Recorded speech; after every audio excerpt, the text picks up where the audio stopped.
स्वागत करिए प्रोफेसर पुरुषोत्तम अग्रवाल का।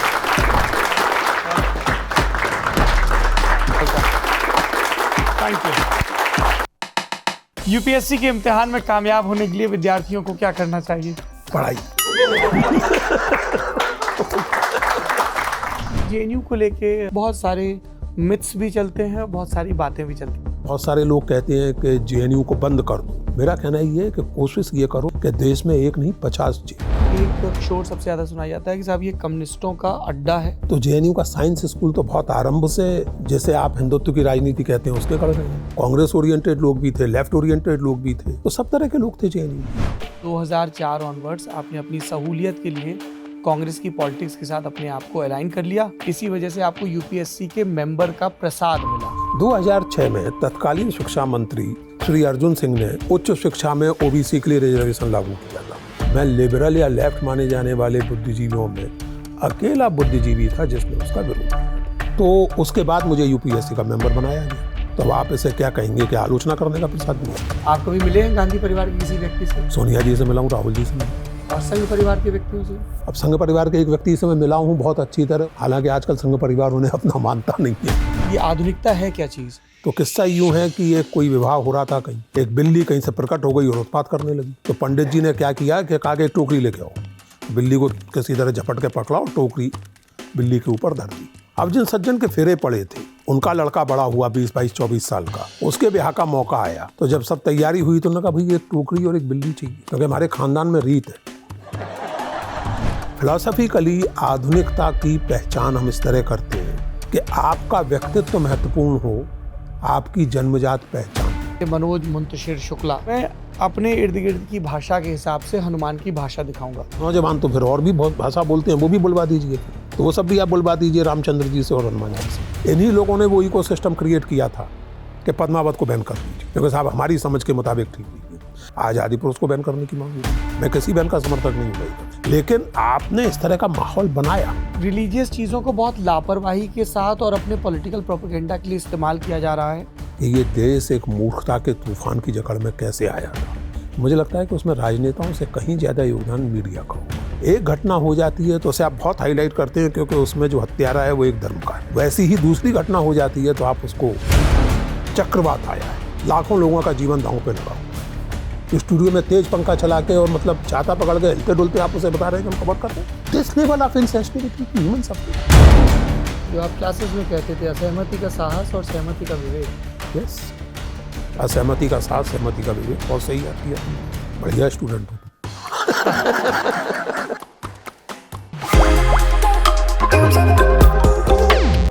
Guest in the news room के एक और एपिसोड में आपका बहुत बहुत स्वागत है। लेकिन आपने प्रोग्राम का नाम गलत सुन लिया है, शायद प्रोडक्शन की टीम ने भी गलत बता दिया होगा।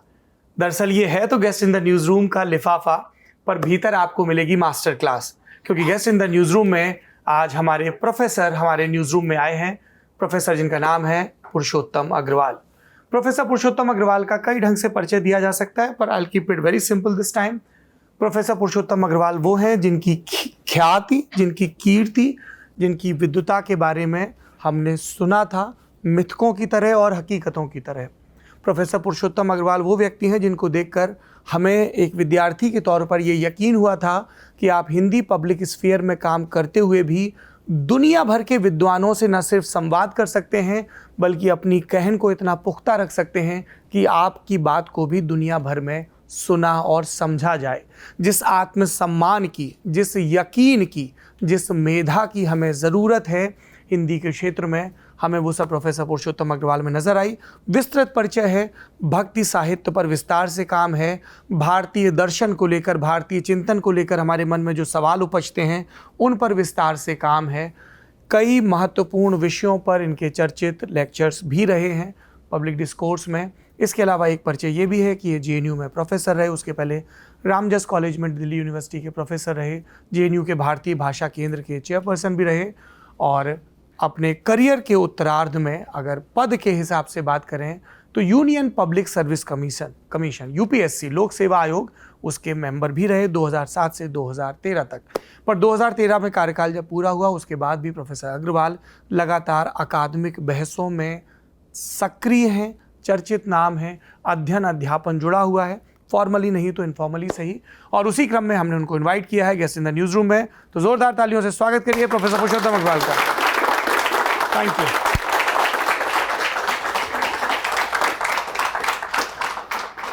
मैं अपनी टीम की रिसर्च पढ़ रहा था आपके बारे में, कुछ एक चीज़ें ऐसी भी मुझे पता चली जो पहले हमारी जानकारी में नहीं थी, क्योंकि हम आपके बौद्धिक प्रभाव और बौद्धिक आतंक दोनों में ही रहते थे। कि आपने ये तय नहीं किया था शुरुआती दौर में कि आप हिंदी साहित्य पढ़ेंगे, you were more inclined towards political science. क्या है वो कहानी? That's right. असल में हिंदी साहित्य में या साहित्य मात्र में रुचि तो मेरी थी, और मैं बचपन से काफ़ी पढ़ाकू था और तमाम तरह की चीज़ें पढ़ता था, साहित्य काफ़ी पढ़ता था। लेकिन मैंने ग्वालियर यूनिवर्सिटी से 1.5 MA किया था, आधा MA हिस्ट्री में, जो इमरजेंसी लग जाने के कारण फिर पूरा नहीं हो पाया, और फिर बाद में मैंने MA किया पॉलिटिकल साइंस में। MA पॉलिटिकल साइंस करने के बाद मेरी दिलचस्पी बनी हिंसा के सवाल में, violence, nature of violence, organisation of violence वगैरह वगैरह, और JNU में आना चाहता था।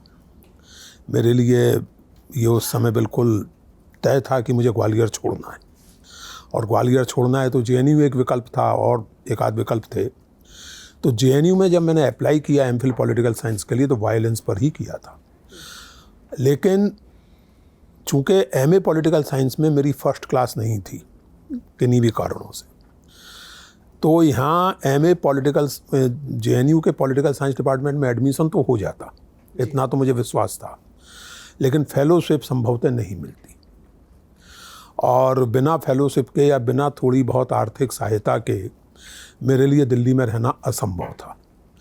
उस समय JNU का सिस्टम ये था, और शायद वो तुम लोगों के ज़माने तक था, मुझे याद नहीं है, कि MA में लगभग सभी छात्रों को स्कॉलरशिप मिल जाती थी। MCM merit come means. तो मेरिट कम मीन्स सन 77 में उसकी राशि होती थी 125 रुपये। आज बड़ी रेडिकुलस लगेगी 125 रुपये राशि, लेकिन उस ज़माने में बहुत होती थी। 100 या 110 रुपये का मैस बिल आता था, और बाकी लोग चला लेते थे काम किसी तरह, अनुवाद करके कुछ करके। तो मैंने MA हिंदी में भी अप्लाई इसीलिए किया था, क्योंकि हर हालत में JNU तो आना था। तो पॉलिटिकल साइंस में जो खतरा था वो मैंने बता दिया। अब साहित्य पढ़ा तो था, लेकिन जैसे MA में दाखिले के लिए जिस सिस्टमेटिक ढंग से पढ़ना होता है, साहित्यिक प्रवृत्तियाँ, इतिहास के सवाल, आलोचकों की विभिन्न परस्पर मतभेद, उस सब का एक सेंस करने के लिए, तो 1 महीने तक JNU कैंपस में रहते हुए ही मैंने ज़बरदस्त तैयारी की एंट्रेंस एग्जामिनेशन की। और उस समय हिंदी साहित्य को इतिहास की दृष्टि से, आलोचना की दृष्टि से, विभिन्न प्रवृत्तियों की दृष्टि से इस तरह पढ़ा, और सौभाग्य से मेरा दाखिला हो गया। इनफैक्ट मैंने लिस्ट टॉप की, एडमिशन लिस्ट टॉप की, तो स्कॉलरशिप मिलने में कोई समस्या नहीं रही, और इस तरह मैं हिंदी साहित्य का विद्यार्थी बन गया। प्रोफेसर अग्रवाल, JNU को लेके बहुत सारे मिथ्स भी चलते हैं, बहुत सारी बातें भी चलती हैं, स्टीरियोटाइप्स बहुत गढ़े जाते हैं। जब आप ग्वालियर में थे तब आपने इस विश्वविद्यालय के बारे में क्या सुना था, और जब आपने दाखिला लिया तब क्या पाया, और फिर उसी सतत क्रम में जब आप वहाँ अध्यापक हुए, और अब किस तरह के बदलाव देखते हैं? सौरभ, मैं बहुत ईमानदारी से ये मानता हूँ कि सन 77 का JNU और उसके बाद करीब उसके कई साल बाद तक का JNU एक अद्भुत प्रयोग था, और ये हमारा दुर्भाग्य है कि हम उस प्रयोग को देश में और जगह दोहरा नहीं पाए। JNU सही मायनों में प्राचीन भारतीय विश्वविद्यालय और आधुनिक विश्वविद्यालय दोनों का अद्भुत समन्वय था। JNU, तुम तो रहे हो कैंपस में जी। JNU कैंपस को डिज़ाइन इस तरह किया गया था, आमतौर से यूनिवर्सिटीज़ में ऐसा नहीं होता है। JNU कैंपस को डिज़ाइन इस तरह किया गया था कि स्टूडेंट्स और प्रोफेसर साथ साथ ही रहते थे। जैसे मिसाल के तौर पर मान लीजिए, जिस हॉस्टल में मैं रहता था पेरियार, तो पेरियार के पीछे एक और हॉस्टल था कावेरी, साइड में एक हॉस्टल था लड़कियों का गोदावरी, और चारों तरफ प्रोफेसरों के बंगले थे। जी। मुझे आज तक याद है, मेरे हॉस्टल के ठीक पीछे वाले बंगले में प्रोफेसर पणिक्कर रहते थे, दूसरी तरफ केदार जी रहते थे, वहीं कहीं प्रोफेसर महाले रहते थे। ये जानबूझ के किया गया था ताकि क्लास के बाद भी एक परिवार की फीलिंग स्टूडेंट्स और प्रोफेसर्स में बनी रहे। और ये कई बार होता था, जेएनयू में मैं ये बात कहता था और आज भी कहता हूँ कि हम लोग जितना क्लासरूम में सीखते थे लगभग उतना ही चाय के ढाबे पर सीखते थे। जेएनयू में जो उस समय चुनाव लड़े जाते थे तो चुनाव लड़ने के लिए अलग से पढ़ना पड़ता था, क्योंकि जेएनयू के चुनाव इस विषय पे होते थे कि मार्क्स सही थे या गांधी, लोहिया सही थे या नेहरू, स्टालिन सही थे या ट्रॉट्स्की। तो इन चीज़ों पर वहाँ बहसें होती थी, इन चीज़ों पर वोट मांगे और लिए और दिए जाते थे। जो रोज़मर्रा के सवाल होते थे वो होते ही थे, लेकिन एक व्यापक थ्योरेटिकल फ्रेमवर्क हमेशा उसमें रहता था। ये संयोग नहीं है कि 2012 में जब वो भयानक घटना हुई निर्भया वाली, तो सबसे पहले जो लोग विरोध के लिए आगे आए वो जेएनयू के लड़के लड़कियां थे। जेएनयू इस तरह डिजाइन किया गया था, और केवल मैं फिजिकल डिजाइन की बात नहीं कर रहा हूँ, केवल टॉपोग्राफी की नहीं, उसकी पूरी परिकल्पना इस तरह की थी कि आप पढ़ाई करें, गहरा अध्ययन करें, निरंतर संवाद करें और दीन दुनिया से जुड़े रहें। मैं ग्वालियर में मैं तब भी कह सकता हूँ कि काफ़ी पढ़ाकू था, अच्छा विद्यार्थी था, आज ये कह सकता हूँ, लेकिन मेरे बहुत अच्छे नंबर नहीं आते थे। कारण 3 घंटे में आपको सारा ज्ञान अपना रख देना है जो भी आपने पढ़ा है। जेएनयू आके मैंने पहली बार वो सिस्टम देखा जिसमें आपका कंटिन्यूअस असेसमेंट होता था। आप एक पर्चा लिखेंगे, उस पर बात होगी, फिर एक और पर्चा लिखेंगे, उस पर बात होगी। क्लास में आपको अपने लिखे को डिफेंड करना पड़ेगा। केवल प्रोफेसर नहीं बल्कि आपके सहपाठी आपसे सवाल पूछेंगे। कई बार बाहर के लड़के लड़कियां आके बैठ जाते थे, वो भी सवाल पूछेंगे, और इसके आधार पर प्रोफेसर तय करेगा कि आपको क्या ग्रेड दिया जाए, और फिर आखिर में एंड सेमेस्टर होगा। तो एक कंटिन्यूअस असेसमेंट, लगातार पढ़ाई का माहौल। और सबसे बड़ी बात ये कि उस ज़माने में ये जो विशाखा जजमेंट के बाद जो कमेटियाँ बनी हैं तमाम संस्थाओं में, क्या कहते हैं उसको, CH कैस, वो gender sensitisation committee, sexual harassment के खिलाफ, उस ज़माने में ऐसी कोई कमेटी कहीं नहीं होती थी, कोई सोचता भी नहीं था। सन 77 में जेएनयू कैंपस आज जितना गुलजार भी नहीं था, काफ़ी उजाड़ सी जगह थी, बन रहा था कैंपस धीरे धीरे। लाइब्रेरी डाउन कैंपस में थी और हम लोग रहते थे अप कैंपस में।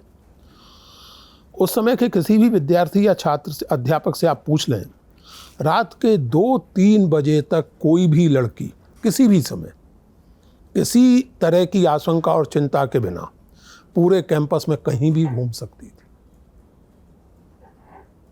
उसको जैसे हम तो इस बात को एक मैटर ऑफ राइट मानते हैं ना, कि भाई चांदनी रात है, पूनम है आज, तो चलो रात के 2 बजे तक घूमते हैं। हम लड़कों के लिए कोई बड़ी बात नहीं है, लड़कियों को भी लगती होगी ये इच्छा, उनकी भी होती होगी, उनका भी मन करता होगा कि यार रात को 12 बजे निकल के देखा जाए बूंदाबांदी में कैसा लग रहा है। लेकिन हिंदुस्तान में कितनी जगह ऐसी हैं जहाँ इस तरह लड़कियाँ निकल सकें। जेएनयू ऐसी जगह थी, और वहाँ अगर कोई लड़का बदतमीजी कर दे तो कोई औपचारिक कार्रवाई नहीं होती थी, कम्युनिटी उसको इतना धिक्कारती थी कि लोग बाकायदा लिखित माफ़ी मांग के उसके पर्चे छाप के मेस में रखते थे कि मुझसे बड़ी भारी भूल हो गई, जेएनयू समुदाय मुझे क्षमा करे। कोई ऐसा प्रसंग हुआ था कि किसी ने लिखे तो माफ़ी मांग के पर्चे रखे? मैं नाम नहीं बताऊंगा, लेकिन ऐसा हुआ था। एक सज्जन थे, हमारे परिचित ही थे, छोटी सी कम्युनिटी थी, 2-2.5 हज़ार लड़के लड़कियां थे, तो लगभग सभी एक दूसरे को नाम से या सूरत से पहचानते ही थे। उनको तो मैं नाम से भी जानता था। उन्होंने बदतमीजी की थी, और बदतमीजी यानी जिसको कहते हैं कि कुछ कैट कॉल जैसा किया था, कुछ आवाज़ कसी की थी, और वो लड़की ने उनको टोका, और लड़की ने टोका तो जाहिर है कि दूसरों का भी ध्यान गया। ये शाम के 7 बजे का समय था, और 5-5:30 बजे का, और लगभग 8 बजे उनके नाम से टाइप किए गए, उनके मित्रों द्वारा टाइप किए गए, साइक्लोस्टाइल किए गए माफ़ीनामे सारे कैंपस में रखे हुए थे, क्योंकि उन्होंने रियलाइज किया कि कोई औपचारिक कार्रवाई हो या ना हो, लेकिन स्थिति ये हो जाएगी कि लोग मुझसे बात नहीं करेंगे, मेरे दोस्त मुझे देख करके मुँह फिर के चले जाएंगे। क्योंकि किसी भी लड़की का सम्मान, उसके व्यक्तित्व का सम्मान, किसी भी स्त्री का सम्मान, ये संस्कार था, और ये संस्कार प्रयत्नपूर्वक बनाया गया था। इसलिए जेएनयू में लड़कियां जितना सुरक्षित अनुभव करती थी, विदेशी यूनिवर्सिटीज़ की बात छोड़ दें, हालांकि वहाँ भी सब जगह एक सी बात नहीं है, मैंने हिंदुस्तान में कहीं और अपने जीवन में अनुभव नहीं किया। वो कौन से प्रोफेसर्स हैं जिन्होंने जेएनयू के बौद्धिक गठन को सबसे ज़्यादा प्रभावित किया, अलग अलग स्ट्रीम्स के, हिंदी समेत? भाई देखो, अब जैसे सबसे पहले तो वो जो हमारे पहले वाइस चांसलर थे पार्थ सारथी, उनके साथी मुनीस राजा जो ज्योग्राफर थे, फिर योगेंद्र सिंह थे सोशियोलॉजी के, और हिस्ट्री में एस गोपाल, रोमिला थापर जैसे लोग थे।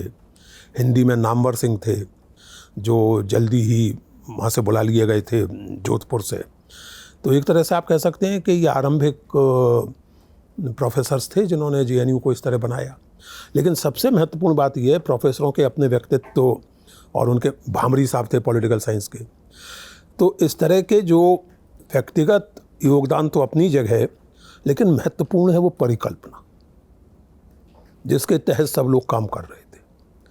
और सबसे महत्वपूर्ण यह है कि जब इस यूनिवर्सिटी को बनाने के बारे में चर्चा पार्लियामेंट में हो रही थी, तो संभवतः छागला उस समय एजुकेशन मिनिस्टर थे, उन्होंने ये रेखांकित किया था कि ये यूनिवर्सिटी एक सेकुलर यूनिवर्सिटी होगी। और फिर उन्होंने सेकुलरिटी को एक्सप्लेन किया था।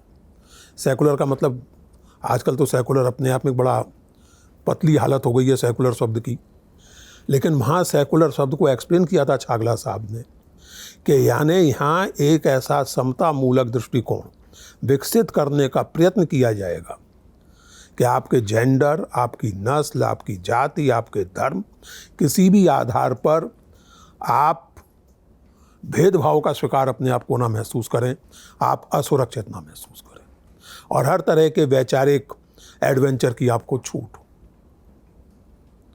तो ये परिकल्पना थी, मूलतः इसकी परिकल्पना सरकार में जो भी लोग थे उन्होंने की।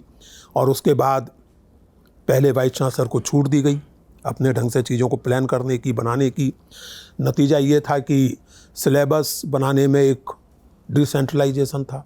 तुम्हें खुद पता है, हर तीसरे चौथे साल सिलेबस रिवाइज होता था, और वो लोकल लेवल पर यानी सेंटर के लेवल पर होता था।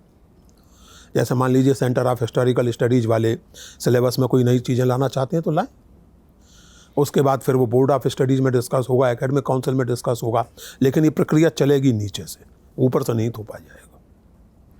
इन चीज़ों की वजह से, और इसमें छात्र आंदोलन का भी बहुत बड़ा योगदान था, क्योंकि छात्र आंदोलन में बहसें कितनी भी तीखी हो जाएं, हिंसा की यानी धक्का मुक्की तक की कोई जगह नहीं थी। पैसे का कोई योगदान नहीं था, आज का मैं नहीं जानता, लेकिन हमारे जब हम स्टूडेंट थे तो हम भी खुद पॉलिटिकल एक्टिविस्ट थे, तो एक बड़ा जोरदार फेस्टिवल होता था, एक रिचुअल होता था पोस्टर बनाने का, क्योंकि सारा कैंपेन हाथ से बनाए गए पोस्टरों के जरिए किया जाना था।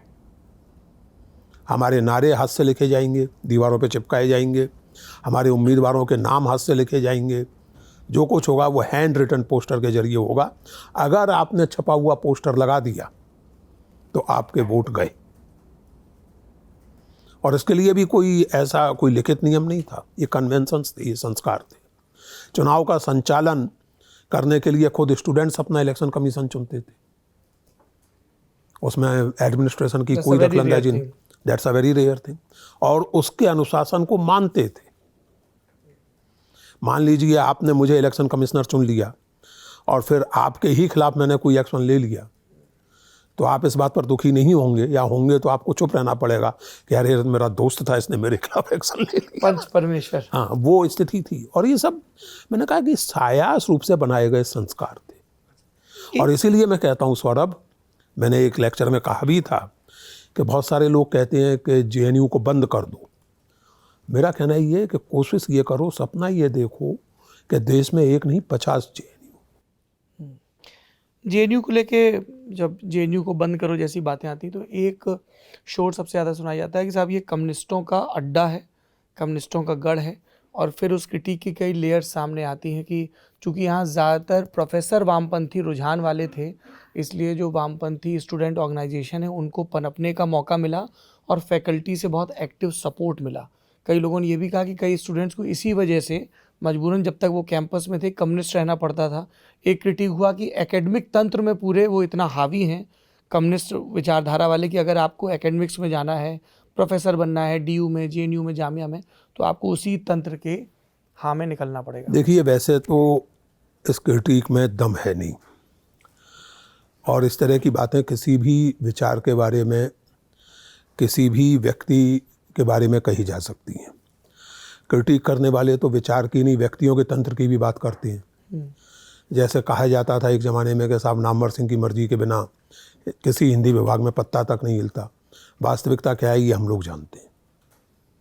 नामवर सिंह के बहुत सारे प्रिय विद्यार्थी दिल्ली यूनिवर्सिटी में नौकरी नहीं पा सके। तो ये विचार के, ऐसे ही अन्य प्रोफेसरों के बारे में कहा जाता है। ये विचार के बारे में कहा जा सकता है जो आप कह रहे हैं, कुछ सच्चाई भी हो सकती है इसमें। लेकिन वैचारिक तंत्र को तोड़ने का तरीका क्या है? मान लीजिए कि इतिहास में मार्क्सवादियों ने वर्चस्व बना रखा है या साहित्य में बना रखा है, तो वर्चस्व क्या डंडे के बल पर बनाया गया है? क्या गैर मार्क्सवादी लेखकों को जेल में बंद करके बनाया गया है? साहित्य में या इतिहास में या विचार में या विज्ञान में कोई वर्चस्व है तो उसे तोड़ने का एक ही तरीका है कि आप अधिक तथ्य संगत, अधिक तर्क संगत, अधिक प्रामाणिक बात करके उस बात को काट दें, और कोई तरीका नहीं। बाकी आप दादागिरी कर सकते हैं, वो अलग बात है। रोमिला थापर के लेक्चर के बीच में खड़े होकर आप नारेबाजी करने लगें, गाली गलौज करने लगें, वो आपकी मर्जी है। लेकिन रोमिला थापर द्वारा की गई इतिहास की व्याख्या से अगर आपको आपत्ति है तो उसका तरीका तो एक ही है कि आप एक वैकल्पिक व्याख्या प्रस्तुत कर दीजिए। मैंने कबीर की एक व्याख्या की है, अब ये चुनाव आपका है कि उस व्याख्या के कारण आप मेरे हाथ पैर तोड़ दें, या कहीं मेरा व्याख्यान हो रहा हो तो जाके हल्ला मचाने लगे, या फिर मेरी व्याख्या को तर्कों और तथ्यों से काटते हुए अपनी वैकल्पिक व्याख्या पेश कर दें और पाठक के विवेक पर भरोसा करें। तो ये बात चाहे वामपंथी तंत्र के बारे में कही जाए, चाहे दक्षिणपंथी तंत्र के बारे में, ये एक सीमा तक ही सही हो सकती है। इसके आगे इस बात में कोई दम नहीं। और जहाँ तक जेएनयू के इसका सवाल है, तो जेएनयू का साइंस स्कूल तो बहुत आरंभ से, जैसे आप हिंदुत्व की राजनीति कहते हैं, उसके गढ़ रहे हैं। वहाँ लोग स्टूडेंट इलेक्शन में भी जीतते रहे हैं, और फिर बाद में टीचर से फैकल्टी के इलेक्शंस में भी ऐसा नहीं है कि केवल मतलब वामपंथी ही छाए हुए थे। आजकल की पीढ़ी को शायद याद ना हो, मालूम ना हो, एक प्रोफेसर एमएल सोंधी हुआ करते थे। वो जेएनयू के एसआईएस के ही प्रोफेसर थे, स्कूल ऑफ इंटरनेशनल स्टडीज के, और भारतीय जनसंघ के बाकायदा मेंबर थे। राज्यसभा के मेंबर रहे थे,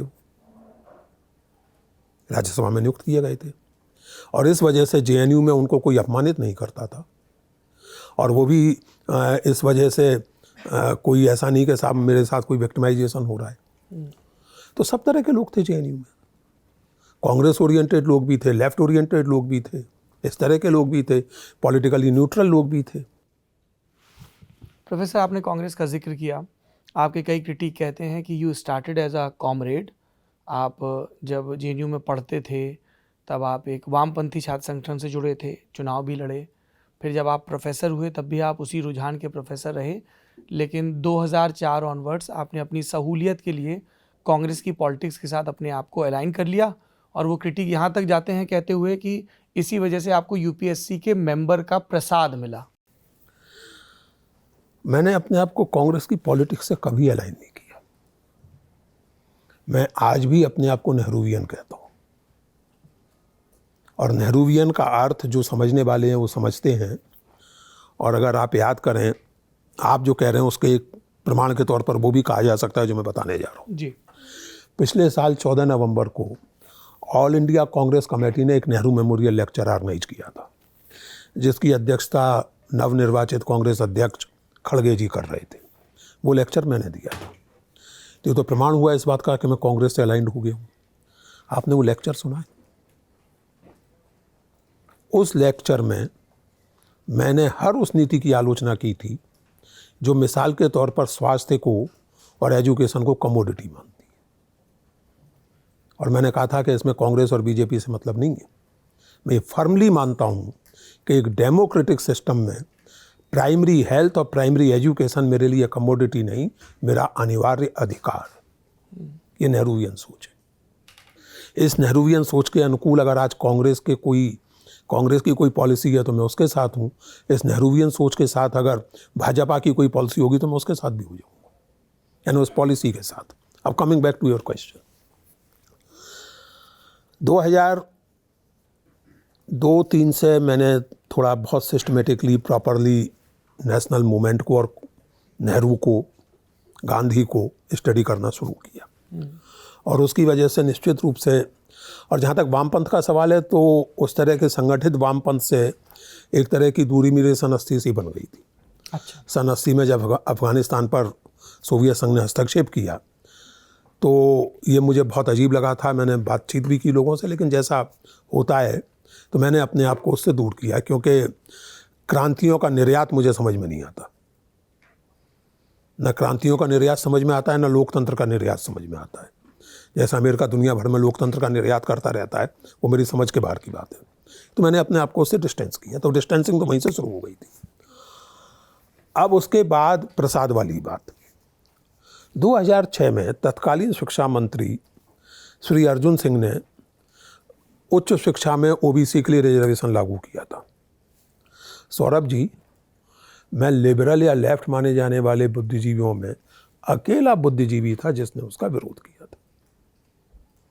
और मैंने एक वैकल्पिक प्रस्ताव दिया था जिसका नाम था multiple index related affirmative action, Meera formula, Meera, जिसमें यह था कि आपके जेंडर का भी ध्यान रखा जाए, आपकी एजुकेशन बैकग्राउंड का भी ध्यान रखा जाए, आदि आदि। मैं उस मैं एफर्मेटिव एक्शन का समर्थक हूँ, लेकिन एफर्मेटिव एक्शन का समर्थक होने के बावजूद मैं मानता हूँ कि हिंदुस्तान जैसे देश में उसके मल्टीपल डायमेंशंस होते हैं। ये मैंने उस समय कहा था। तो उसके बाद मुझे यूपीएससी का मेंबर बनाया गया। तो अब आप इसे क्या कहेंगे कि आलोचना करने का प्रसाद दिया गया? ये तो आप कांग्रेस की तारीफ कर रहे हैं कि अपने आलोचकों को प्रसाद दे देती है। मैं तो उस समय कांग्रेस की नीतियों की आलोचना कर रहा था और आज तक करता हूँ। अभी आपने अगर मेरी किताब कौन है भारत माता पढ़ी है, उसकी भूमिका पढ़ी है, तो उसमें मैंने लिखा है कि जो स्थिति इस समय बनी है उसके पीछे उदारीकरण की वो नीतियाँ हैं जो पिछले 20 साल में 30 साल में इस देश में अपनाई गई। मैं उदारीकरण का विरोधी नहीं हूँ, लेकिन स्टेट का काम ही केवल लॉ एंड ऑर्डर मेंटेन करना रह जाए, उसकी कोई भूमिका ना एजुकेशन में ना हो, ना हेल्थ में हो, ना किसी तरह के पब्लिक वेलफेयर में हो, तो ये कांग्रेस करे या बीजेपी करे, मैं विरोध करूंगा उसका।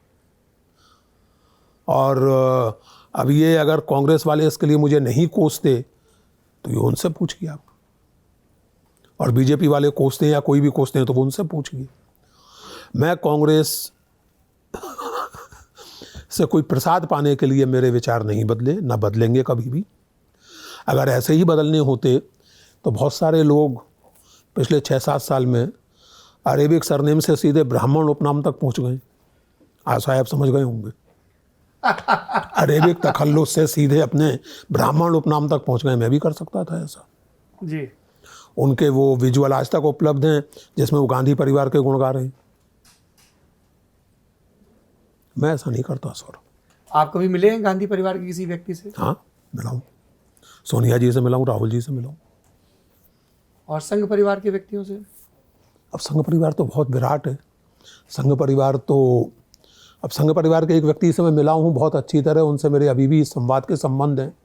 हालांकि आजकल संघ परिवार उन्हें अपना मानता नहीं है। मैं गोविंदाचार्य की बात कर रहा हूँ। गोविंदाचार्य से मेरे आज भी बहुत अच्छे संपर्क हैं। और भी लोगों से मिला हूँ, बातचीत की है मैंने। अडवाणी जी से भी मिला हूँ। अच्छा। और उस समय जो भारतीय जनता पार्टी के वाइस प्रेसिडेंट थे, क्या नाम था उनका, हिमाचल के नेता थे KL शर्मा, उनसे भी बातचीत हुई है लंबी। तो मुझे तो आज भी किसी से बात करने में कोई ऐतराज़ नहीं है। मैं तो किसी से संवाद करने में कोई ऐतराज़ नहीं रखता। आपने साहित्य के विद्यार्थियों को, हम सबको लंबे समय तक सबसे ज़्यादा जो विषय पढ़ाए वो भक्ति साहित्य से जुड़े हुए थे। जो साहित्य से इतर के विद्यार्थी हैं, जैसे ये सारे लोग और जो लाखों लोग देखेंगे, उनको अगर अपने आप को भक्ति साहित्य की तरफ इंट्रोड्यूस करना हो, कई रास्ते हो सकते हैं।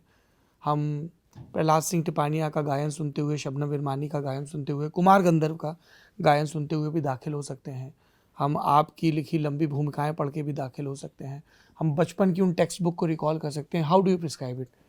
बहुत सारे लोग हैं जिनके लिए बहुत नई चीज़ हैं, जो अपने जीवन में दादू दयाल समेत कई संत कवियों का नाम ही पहली बार तब सुनते हैं, कुछ एक दोहे याद करते हैं और उसके बाद उनके जीवन में कहीं नहीं आते। सबसे पहले तो ये ध्यान रखना चाहिए और इस बात पर थोड़ा गौर करना चाहिए कि ये जो हमारा भक्ति आंदोलन था वो भारत की तमाम भाषाओं में लगभग एक साथ आरंभ हुआ। तमिल में बहुत पहले से था, लेकिन बाकी भाषाओं में असम से लेकर के केरल तक और कश्मीर तक 14वीं से 16वीं 17वीं सदी तक का समय भक्ति की कविता का समय है। इसकी सबसे बड़ी विशेषता आप लोगों से मैं कह रहा हूँ वो ये है कि यहाँ भक्त भगवान से अपनी भाषा में बात करता है, संस्कृत या अरबी में बात नहीं करता। बल्कि ऐसी ऐसी स्थितियाँ हैं कि जैसे तेलुगु में एक रचना है अमुक्त माल्यदा, जो कृष्णदेव राय ने रची थी जी। और उसमें तिरुपति भगवान और लक्ष्मी जी के विवाह का वर्णन है, पद्मावती देवी के विवाह का वर्णन है। तो पहले वो उसे संस्कृत में रच रहे थे और सपने में तिरुपति भगवान ने उनसे कहा कि तेलुगु इतनी मधुर भाषा है, तुम संस्कृत में क्यों रच रहे हो, तेलुगु में रचो। ज्ञानेश्वर की ज्ञानेश्वरी जो भगवत गीता की टीका है उसमें वो अर्जुन के मुख से कहलवाते हैं, अर्जुन कृष्ण से कहते हैं कि भगवान मुझे संस्कृत समझ में नहीं आती, मुझे मराठी में समझाइए। ये बहुत बड़ी क्रांति थी बौद्धिक रूप से। भगवान के साथ आपका संबंध, आपका ज्ञान, आपका आध्यात्मिक अनुभव, ब्रह्मांड के बारे में आपका चिंतन, आपकी जो भी समझ है उसका आर्टिकुलेशन और उसकी अभिव्यक्ति आपकी अपनी भाषा में हो। इसी आधार पर यूरोप में आधुनिकता का आरंभ माना जाता है। यूरोप में जैसे हम आरंभिक आधुनिक काल कहते हैं, आरंभिक आधुनिकता के आरंभ का एक बहुत बड़ा फैक्टर ये था कि लैटिन की जगह वर्नाक्युलर प्रोविंशियल लैंग्वेजेज 14वीं 15वीं सदी से लैटिन का जो वर्चस्व था कि यूनिवर्सिटीज़ में लैटिन पढ़ाई जाएगी। By the way for your information, 20वीं सदी तक इंग्लैंड की यूनिवर्सिटीज़ में अंग्रेजी एक डिसिप्लिन के तौर पे एमए में नहीं पढ़ाई जाती थी। पहले हिंदुस्तान में इंट्रोड्यूस की गई, उसके बाद इंग्लैंड में इंट्रोड्यूस की गई। लैटिन पढ़ाई जाती थी। जो भी लोग यूरोपियन यूनिवर्सिटीज़ में पढ़ते थे, और आज भी ये स्थिति है, लैटिन पढ़नी होती है, ग्रीक पढ़नी होती है।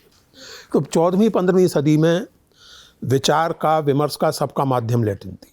अब वो बहुत सारे ऐतिहासिक डेवलपमेंट्स हैं, सब में जाने का समय नहीं है, लेकिन वर्नाकुलर्स ने उनकी जगह ली।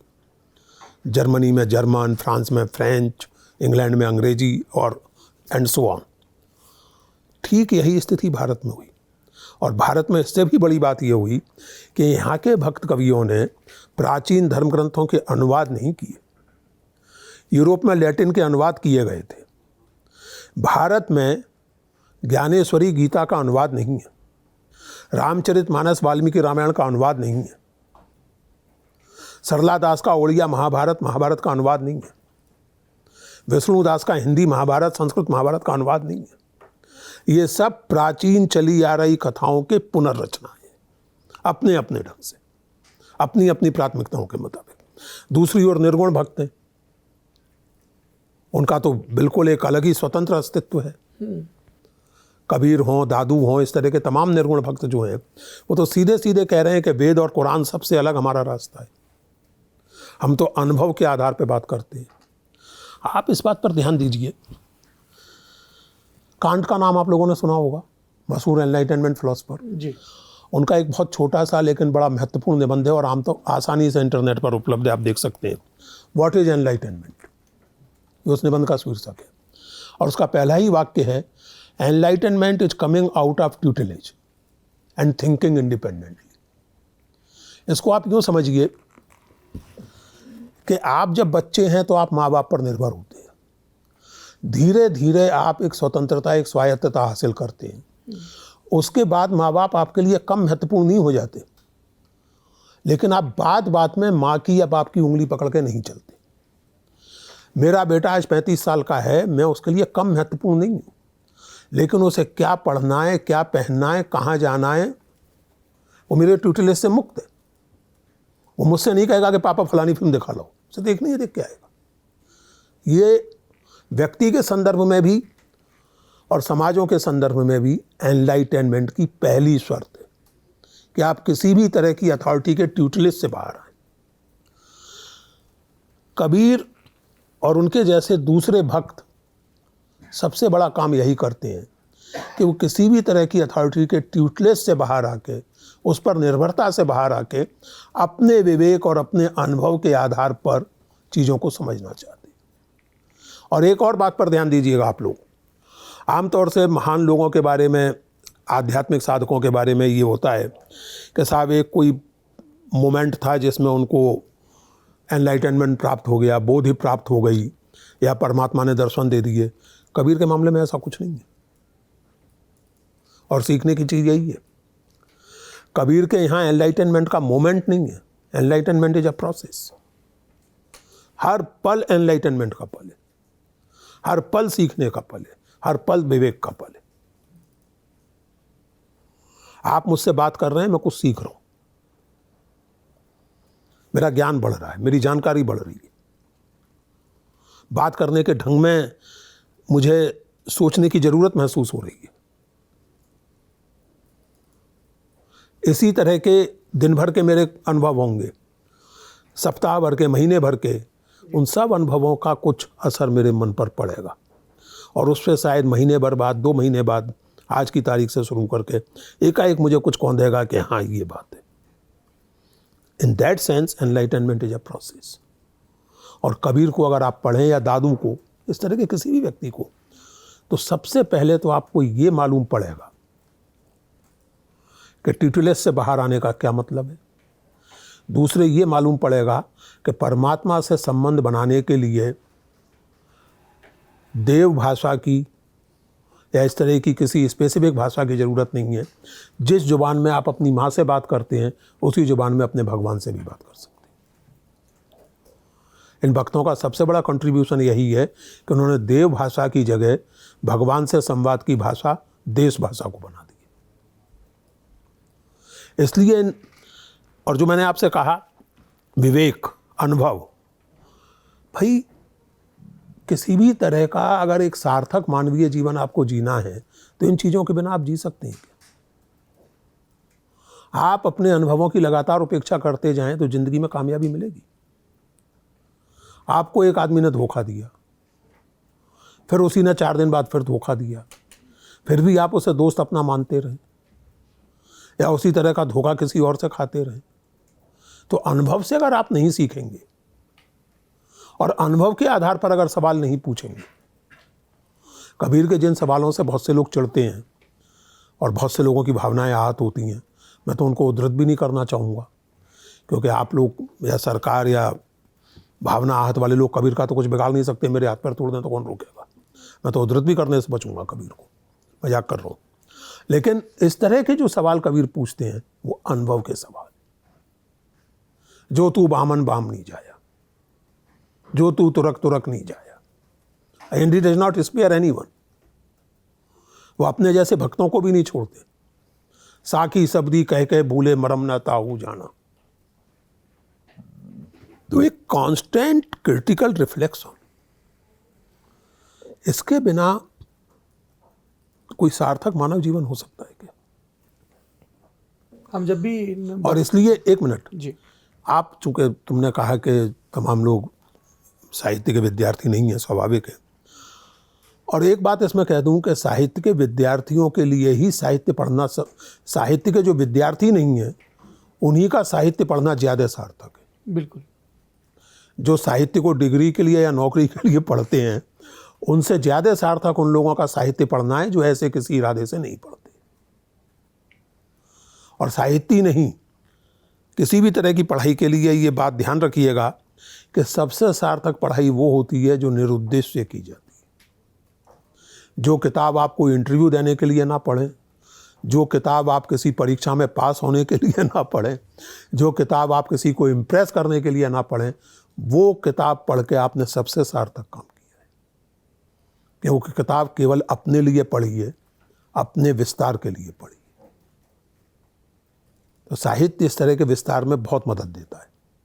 और ये जो हमारा भक्ति का साहित्य है, इसको अगर आप इन 2-3 बातों को ध्यान में रख के पढ़ें तो मुझे उम्मीद है कि उसको उससे रिलेट करने में आपको बहुत आनंद आएगा, बौद्धिक आनंद आएगा। प्रोफेसर 2 सवाल हैं।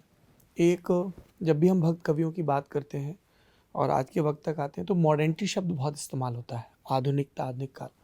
मैं चाहता हूँ कि आप हमारे दर्शकों को और जो न्यूज़ रूम में है कि ये आधुनिकता है क्या चीज़, मेडिवल एज में कैसी थी, यूरोपियन आधुनिकता, इंडियन आधुनिकता, क्योंकि देशज आधुनिकता पे आपका जोर भी बहुत है, उसको आइडेंटिफाई कैसे करें, इंडिकेटर्स इनिशियल क्या होते हैं?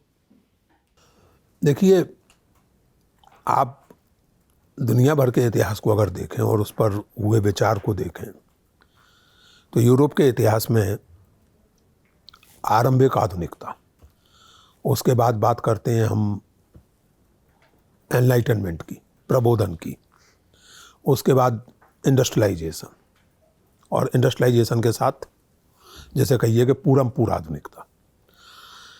आरंभिक आधुनिकता का समय यूरोप में जो माना जाता है लगभग वही समय हमारे यहाँ भक्ति आंदोलन का है, या कहिए कि दक्षिण में कहिए तो विजयनगर साम्राज्य का, उत्तर में कहिए तो मुगल साम्राज्य का 15वीं 16वीं 17वीं सदी का जो समय है। मुगल से पहले ही, उनके पहले ही शुरू हो जाती है चीज़। आधुनिकता के लक्षण क्या हैं, किस आधार पर आप किसी को आधुनिक कहते हैं, ये अपने मन में सोचिए। क्योंकि मॉडर्न एटिमोलॉजिकली तो मॉडर्न का मतलब होता है आज का, ताज़ा, फ्रेश, करेंट। एटिमोलॉजिकली मॉडर्न का यही मतलब होता है, आधुनिक का भी यही मतलब होता है, आधुना से बना हुआ है। फिलॉसफिकली आधुनिकता की पहचान हम इस तरह करते हैं कि आपका व्यक्तित्व महत्वपूर्ण हो, आपकी जन्मजात पहचान नहीं। आप ईश्वर, ब्रह्मांड, जगत, इन सबके साथ संबंध के बारे में एक नए ढंग से, एक तार्किक ढंग से, और जैसे कहिए कि वैज्ञानिक ढंग से सोचने की तरफ बढ़ रहे हो। आपके लिए प्रमाण कोई धार्मिक किताब या कोई पुरानी किताब नहीं, बल्कि तर्क हो, अथॉरिटी। आपके सामने प्रमाण हो तो उसे आप अथॉरिटी मानेंगे, केवल इसलिए नहीं अथॉरिटी मान लेंगे कि बुजुर्ग कहते आए हैं या करते आए हैं। इस पर एक मेरा प्रिय दृष्टांत है, तुमने तो शायद सुना होगा, बाकी लोगों के लिए दोहरा देता हूँ। कई बार क्या होता है कि परंपरा और रूढ़ी किस तरह बनती है और किस तरह हम उसको सोचे समझे बिना अपनाते चले जाते हैं। तो किस्सा यूँ है कि एक कोई विवाह हो रहा था कहीं, और फेरे पड़ रहे थे, भावरें पड़ रही थीं। एक बिल्ली कहीं से प्रकट हो गई और उत्पात करने लगी। अब क्या करें, कैसे, मुसीबत हो जाएगी बिल्ली ने अगर इधर उधर कुछ कर दिया तो पंडित जी ने क्या किया कि कहा कि एक टोकरी लेके आओ। तो बिल्ली को किसी तरह झपट के पकड़ा और टोकरी बिल्ली के ऊपर धर दी, तो बिल्ली टोकरी में कैद हो गई। फेरे पड़ गए, सब हो गया संपन्न। अब जिन सज्जन के फेरे पड़े थे, जब वे पिता बने और उनका लड़का बड़ा हुआ 20, 22, 24 साल का, उसके ब्याह का मौका आया, तो जब सब तैयारी हुई तो उन्होंने कहा भाई एक टोकरी और एक बिल्ली चाहिए, क्योंकि हमारे खानदान में रीत है कि जब तक टोकरी के नीचे बिल्ली नहीं दबाई जाएगी फेरे नहीं पड़ सकते। ऐसे रीत बन जाती है जी। अच्छी रीतें भी बन जाती हैं, निरापद रीतें भी बन जाती हैं, बुरी भी बन जाती हैं। तो you have to question, you have to ask the rational, तर्क क्या है। यही आधुनिकता की पहचान है। आधुनिकता जो है वो बड़ी बड़ी इमारतों और इंडस्ट्रियलाइजेशन और सब में नहीं दिखती, वो बात की बात है।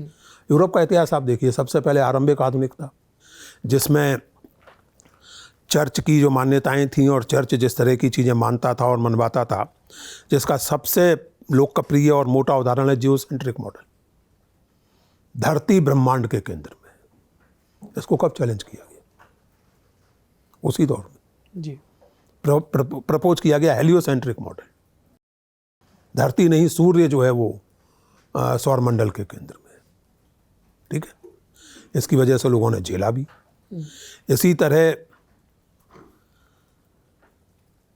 दूसरी चीज़ों के बारे में, चिकित्सा विज्ञान कैसे पढ़ेंगे, भौतिक विज्ञान का अध्ययन कैसे किया जाए, जो कुछ चर्च फादर्स लिख गए उसके आगे भी कुछ है या नहीं है सोचने के लिए, एक्सपेरिमेंटेशन का कोई महत्व है या नहीं है।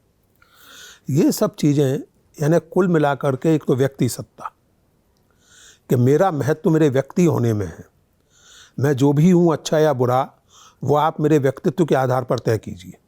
इस आधार पर नहीं कि मैं हिंदी बोलता हूँ या फारसी, हिंदू हूँ या ईसाई, बनिया हूँ या बामन, इस आधार पर मत तय कीजिए। मैं क्या हूँ इस पर तय कीजिए। ये आधुनिकता के लक्षण हैं। और इस लिहाज से हमारा जो भक्ति काल का दौर है वो आरंभिक आधुनिकता के शुरू होने का दौर है। वो तार्किकता, वो पारंपरिक ज्ञान मीमांसा के प्रति असंतोष, नई ज्ञान मीमांसा की खोज, ये सब चीजें हैं ना। जाति जुलाहा मतिका धीर, हरक हरक गुण रमे कबीर। भाई जुलाहा होने के नाते आप मुझे कुछ मानते होंगे, जुलाहों के बारे में स्टीरियोटाइप्स हैं, मानते रहिए। मैं जानता हूं कि मैं तो बहुत धीरमती का व्यक्ति हूं, बहुत समझदार व्यक्ति हूं, और मैं अपने काम में लगा हुआ। और ये केवल कबीर का अकेले का सेंटीमेंट नहीं है, हजारों लोगों का सेंटीमेंट है, बल्कि आपको ये लाखों लोगों का सेंटीमेंट है। वरना कबीर को और उनके जैसे लोगों को इतनी स्वीकृति नहीं मिलती जितनी मिली। कबीर हो, तुकाराम हो, मेमना हो, कोई। तो उस दौर को मैं भारत की आरंभिक आधुनिकता का दौर मानता हूँ। और देशज इस अर्थ में, असल में अंग्रेजी में मैंने शब्द का इस्तेमाल किया है वर्नाक्युलर, हिंदी में देशज कहते हैं, उसको शायद बेहतर होगा कि उसे देश भाषा कहें जी। क्योंकि मेरा कहना यह है कि भारतीय इतिहास के डायनेमिज्म को समझने के लिए वर्नाक्युलर लैंग्वेजेज में जो क्रिएटिविटी और जो चिंतन रहा है उसकी आप उपेक्षा नहीं कर सकते। आप भारत को केवल संस्कृत और अरबी फारसी के हवाले से नहीं समझ सकते। यहाँ इसको समझने के लिए आपको वर्नाक्युलर लैंग्वेजेज को सीरियसली उनके साथ इंटरेक्ट करना पड़ेगा। इस अर्थ में मैं देशज आधुनिकता कहता हूँ। दूसरा प्रश्न मेरा इस विषय से जुड़ा हुआ ये है, मिडिवल एज में बहुत सारे संत कवियों ने अपने अपने ढंग से धर्म को, अध्यात्म को उसके साथ इंगेज किया, स्थानीय भाषा में किया, अपनी प्रश्नाकुलता को प्रकट किया। आज की तारीख में ये बहुत सेंसिटिव टॉपिक हो गया है। इस्लाम हो, क्रिश्चियनिटी हो, हिंदुइज़्म हो, उसके अलग अलग सेक्ट्स हो, आप उसके बारे में कोई भी क्रिटिक पेश करेंगे तो आप खतरे में पड़ जाएंगे। प्रकारांतर से आप जिनका जिक्र कर रहे थे, मनोज मुंतशिर शुक्ला, मैंने जिक्र किया क्या? प्रकारांतर से I said, this is how he rights his name. उनका भी आर्ग्यूमेंट यही है कि मैं 2023 में राम कथा को आदि पुरुष के बैनर तले प्रस्तुत कर रहा हूँ, तो मैं अपने इर्द गिर्द की भाषा के हिसाब से हनुमान की भाषा दिखाऊंगा। इससे कुछ लोग सहमत हैं, ज़्यादातर असहमत, इसलिए अब वो उन डायलॉग्स को चेंज भी कर रहे हैं। हनुमान को कैसे दिखाया जाए, राम को कैसे दिखाया जाए, इसकी एक बड़ी पॉलिटिक्स है। किसी के लिए वो मर्यादा पुरुषोत्तम राम है, धीरोदात्त राम है, किसी के लिए वो विनय न माना जल्द जड़ गए 3 दिन बीत वाले राम है, प्रत्यंचा ताने हुए। कृष्ण के बारे में यही बात कही जाती है कि एक ऐसा व्यक्तित्व है, एक ऐसा पूर्वज जिससे आप कितनी तरीके से इंगेज कर सकते हैं, लेकिन हमने उसको कार के पीछे बस चिपका दिया, जातियों के साथ जोड़ दिया। सब जाति समूहों ने, धर्म समूहों ने अपने अपने प्रतीक पुरुष पकड़ लिए, उनके इर्द गिर्द खूब सारी जड़ता घेर दी, आप उनसे इंगेज नहीं कर सकते। मिहिर भोज किस क्लैन के राजा हैं, गुर्जर वर्सेस राजपूत, मतलब अलग अलग इतिहास पुरुषों को लेके जोरदार बहसें, मुकदमेबाजी अपने अपने खेमे के इतिहास का। So how should we interact with this? पहली बात तो ये कि जो 2-3 बातें तुमने कही,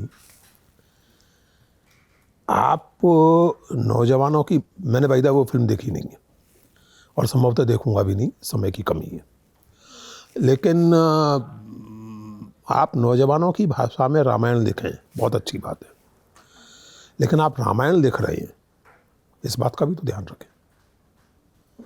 यानी नौजवानों की भाषा हो या बूढ़ों की भाषा हो, एक चीज़ होती है कि पात्र और प्रसंग के अनुकूल जुबान का इस्तेमाल होता है। यहाँ इतने सारे नौजवान बैठे हुए हैं, इनमें से हो सकता है कुछ स्मोक करते हों, क्या मंदिर में जाके स्मोक करेंगे ये? इनमें से एक, मुझे तो कोई भी नहीं दिख रहा, कोई भी सिख नहीं है यहाँ संभवतः, या उस तरह के सिख हो तो हों, हाँ एक उधर है। क्या गुरुद्वारे में आप जिद करेंगे कि हम सर पे कपड़ा नहीं रखेंगे? वहाँ का एक प्रोटोकॉल है, आपको जाना है तो जाइए, वरना मत जाइए। अगर जा रहे हैं तो सर पे कपड़ा रख लीजिए, राइट। ये तो एक बहुत मोटा उदाहरण हुआ। भाषा की अगर आप बात करें तो कोई भी समय हो, कैसा भी समय हो, कौन चरित्र कैसे बोलेगा, इसकी एक सेंसिटिविटी तो होनी चाहिए। और नौजवान तो फिर और भी बहुत भाषा बोलते हैं, वो भी बुलवा दीजिए फिर। और नौजवानी को हम लोग भी बोलते हैं, तो वो सब भी आप बुलवा दीजिए रामचंद्र जी से और हनुमान जी से, ये बेतुका तर्क है, इसका कोई मतलब नहीं है। अब आपकी जो बात थी, देखिए पिछले 40-50 साल में क्या हुआ है कि दुनिया भर में जो यूनिवर्सल ह्यूमन वैल्यूज और यूनिवर्सल ह्यूमन एंडेवर की धारणा थी, जैसे आधुनिकता का एक केंद्रीय तत्व माना जाता है, वो बहुत कमजोर हुआ है। हर एक की अपनी सांस्कृतिक पहचान का आग्रह बहुत प्रबल हुआ है। हर चीज़ जो है वो सांस्कृतिक पहचान के प्रिज्म से जांची जा रही है। इसमें बहुत सारे फिलोसफर्स का भी बहुत योगदान है। मिसाल के तौर पर जब ईरान में इस्लामिक रिवॉल्यूशन हुई तो फूको ने उसका जम के समर्थन किया था, इस बात की परवाह किए बिना कि उसके कुछ बड़े नेगेटिव इम्प्लीकेशंस भी थे, खास करके औरतों के लिए। तो हर व्यक्ति, हर चीज़ की एक अपनी पहचान से लोग अपने चिपक रहे हैं। और पहचान भी, इस बात पर ध्यान दीजिएगा कि ये पहचानें भी मनमाने ढंग से डिफाइन की जाती हैं और एक तरह के बड़े स्थिर ढंग से, जैसे साहब यहाँ रुक गया, इसके आगे कुछ है ही नहीं। लोग आजकल सनातन धर्म की बहुत बात करते हैं जी। सनातन का शाब्दिक अर्थ ही होता है जो सतत प्रवाहमान हो। वो सनातन हो ही नहीं सकता जो 12वीं सदी में रुक गया हो या 14वीं सदी में रुक गया हो। इसी तरह आप किसी भी मजहब से उदाहरण ले सकते हैं।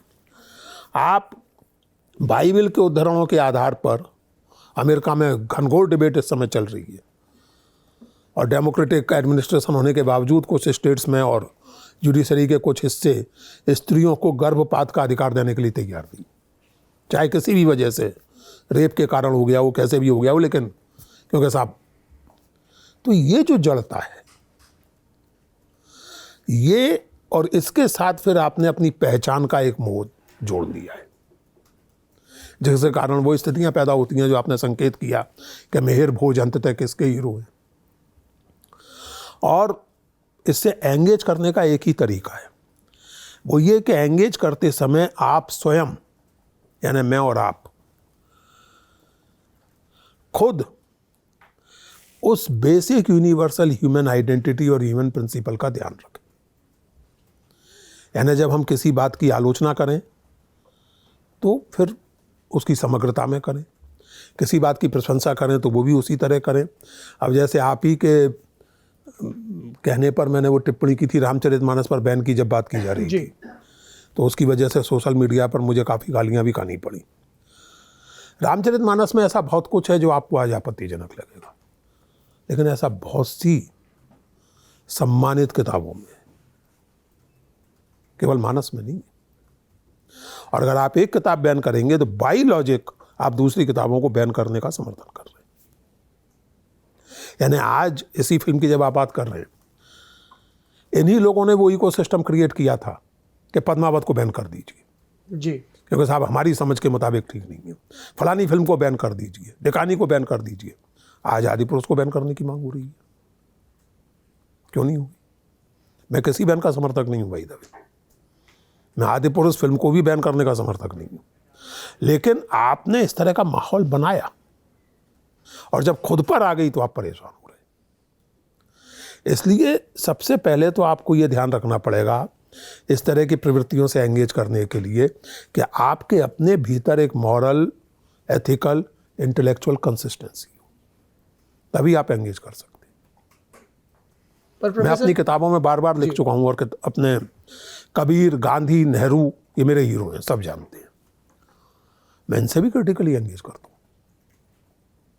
मैं कबीर की भी हर बात को स्वीकार करने के कतई पक्ष में नहीं, ना गांधी की ना नेहरू की। जो आप क्लासेस में कहते थे, असहमति का साहस और सहमति का विवेक। यस, असहमति का साहस, सहमति का विवेक, बहुत सही याद किया तुमने, बढ़िया स्टूडेंट हो तुम। जी, पर हम लोग जैसे पत्रकार हैं, हम देखते हैं कि रिलीजियस चीज़ों को बहुत लापरवाही के साथ और अपने पॉलिटिकल प्रोपेगेंडा के लिए इस्तेमाल किया जा रहा है, और जो भी धार्मिक, सांस्कृतिक, सामाजिक बहसें हो रही हैं उसमें तत्व की बहुत कमी है। जैसे आपने कहा अभी कि सनातन का अर्थ ही है जिसमें सातत्य हो, पुरानी पुरानी व्याख्याएं, पुरानी पुरानी जड़ताएं, और ये सभी धर्मों के साथ ही देखो सौरभ, ऐसा है, अब तुमने जिक्र किया तो एक बात मैं कहूँ, और आप लोगों को बुरा लगे तो माफ़ कीजिएगा। 100-200 साल बाद अगर इस देश का इतिहास कभी लिखा गया और उसमें अगर इस बात पर विचार किया गया कि ये देश एक मूर्खता के तूफान की जकड़ में कैसे आया था, एवेलेंस ऑफ स्टुपिडिटी, तो मुझे लगता है कि उसमें राजनेताओं से कहीं ज़्यादा योगदान मीडिया का होगा। मीडिया का जो व्यवहार पिछले 10-12 साल में देखा गया है, मैं किसी पर्टिकुलर हाउस की या पर्टिकुलर चैनल की बात नहीं कर रहा जी लेकिन जिन डिस्टॉर्टेड प्रायोरिटीज़ की तुम बात कर रहे हो, जी मणिपुर इसी देश का हिस्सा है ना। जी क्या हो रहा है मैं 45 दिन से, और कितना रिफ्लेक्ट कर रहा है वो मीडिया में। यानी जो स्थितियां हैं इस समय, एक घटना हो जाती है तो दुर्भाग्यजनक क्रूर घटना हो जाती है तो उसे आप बहुत हाईलाइट करते हैं क्योंकि उसमें जो हत्यारा है वो एक धर्म का है। वैसी ही दूसरी घटना हो जाती है तो आप उसको गोल कर जाते हैं क्योंकि वहाँ हत्यारा जो है उस धर्म का नहीं है जिससे आपका काम चलने वाला है। मीडिया किसी भी लोकतांत्रिक समाज में ये बहुत लोडेड एक्सप्रेशन है, फोर्थ पिलर। मीडिया को किसी भी लोकतांत्रिक समाज में चौथा खंबा कहते हैं। जी मुझे लगता है कि और खंभों की तो हालत जैसी है सो है, इस चौथे खंबे में तो भारी रूप से घुन लग गया है। क्षमा कीजिएगा ये कहने के लिए। नहीं नहीं, क्षमा क्यों, लेकिन आप सत्य कह रहे हैं और आप ना भी करें तो क्या फर्क पड़ता है, जो बिल्कुल, सत्य ये है भी वो तो है। और आप ये क्षमा- हमारे लिए कसौटी भी आप है। क्षमा करें ना करें मुझे क्या फर्क पड़ना है। नहीं, ये हमारे लिए कसौटी भी है प्रोफेसर। लेकिन जैसे आपने मणिपुर का जिक्र किया तो मुझे ध्यान आया, मेरा रिपोर्टर कल ही मणिपुर से हाँ, ये लौटा मुझे है। बताया गया इस कार्यक्रम के पहले, जी। बहुत जान के अच्छा लगा मुझे। आपने कहा धर्म विशेष, तो लल्लत टॉप का पूरा आग्रह यही रहता है कि हम नहीं, आधुनिक सौरभ- मूल्यों की तरफ जाएं। तो सौरभ- आप जितनी दफा कोई भी मीडिया क्रिटिक करता है तो हम सौरभ- उसी टाइम अपने आप को सौरभ, इंगेज भी करते हैं। मैं किसी की बात नहीं कर रहा। जी और मैं ईमानदारी से बताऊं कि मैं एक ज़माने में टीवी पर बहुत जाता था और बहुत सक्रिय था। अब मैंने टीवी देखना तक छोड़ दिया है। मतलब मेरे घर में अब टीवी है नहीं। जी जो भी टीवी देखने की ज़रूरत होती है वो लैपटॉप से पूरी करता हूँ। जी ना टीवी और यूट्यूब भी नहीं देखता, मैं बहुत कम ये सब चीज़ें देखता हूँ क्योंकि मुझे क्या लगता है कि मुझे बीपी भी है, हाई बीपी है, तो ये ज़रूरी है कि मैं अपने बीपी को कंट्रोल में रखूँ। और टीवी और इस तरह के इसको देख करके कई बार मुझे लगता है कि मैं हॉस्पिटल केस ना बन जाऊँ। क्योंकि आप सचमुच सोचिए, एक भयानक ट्रेजेडी हुई है, चक्रवात आया है, लाखों लोगों का जीवन दांव पे लगा हुआ है और आप उसे तमाशा बना रहे। स्टूडियो में तेज पंखा चला के और मतलब छाता पकड़ के हिलते डुलते आप उसे बता रहे हैं कि हम कवर कर रहे हैं। This level of insensitivity to human suffering, क्या हम पॉलिटिशियंस को दोष दें? इसलिए मैंने कहा, बहुत अच्छा लगा मुझे सुन के, and I am very happy, और मुझे गर्व है आप पर और आपकी टीम पर कि आप इस संवेदनशीलता का और इस जिम्मेदारी का परिचय दे रहे हैं। लेकिन इन जनरल हालत आप देखिए, मीडिया का काम या इस तरह की किसी भी संस्था का काम समाज में विवेक को स्पेस देना होता है। यहाँ अविवेक को आप स्पेस दे रहे हैं।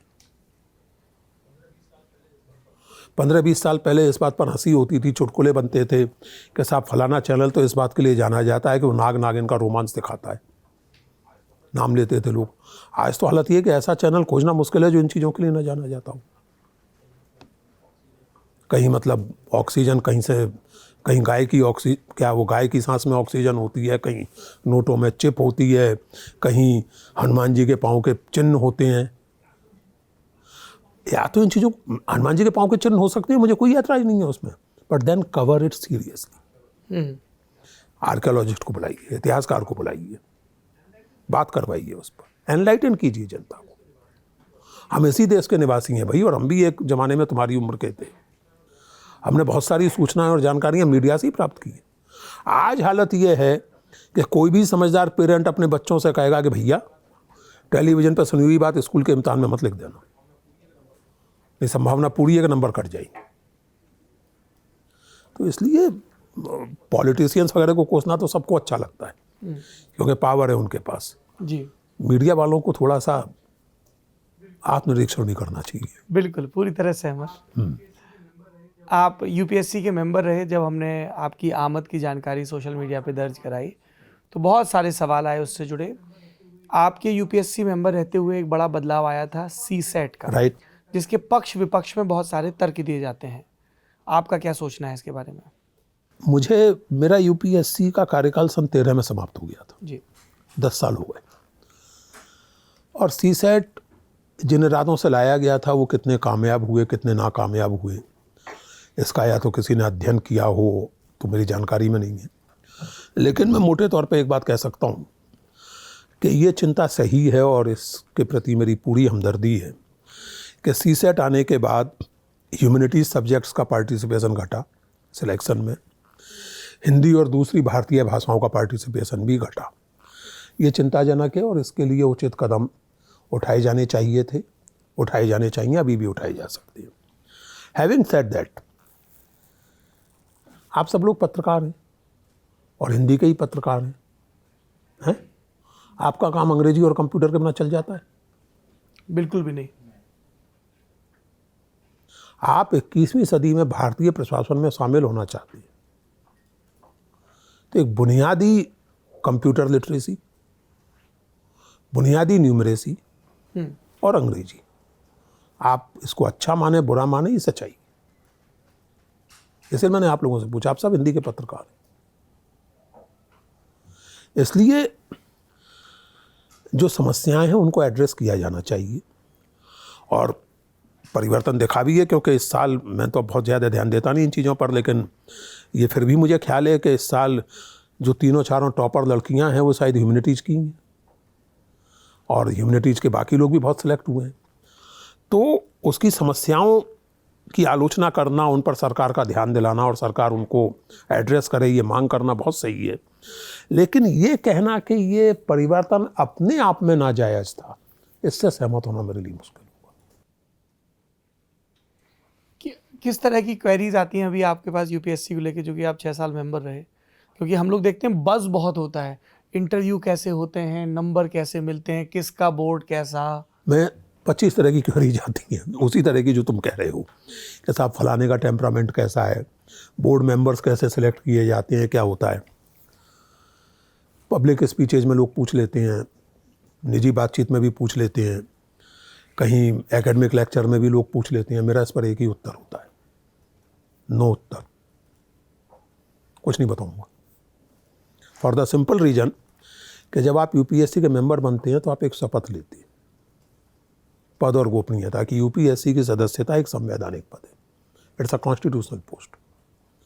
और कम से कम मैं ये कह सकता हूँ कि कई चीज़ों में बहुत सारे दूसरे मेंबर्स के साथ मेरी असहमतियाँ होती हैं।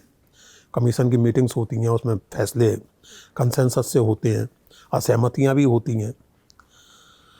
अब अगर ऐसी कोई विकट असहमति मेरी हुई होती तो इतना मुझे अपने आप पर विश्वास है और मेरा ख्याल है कि तुम मुझे जानते हो, चूँकि इसलिए सहमत होगे।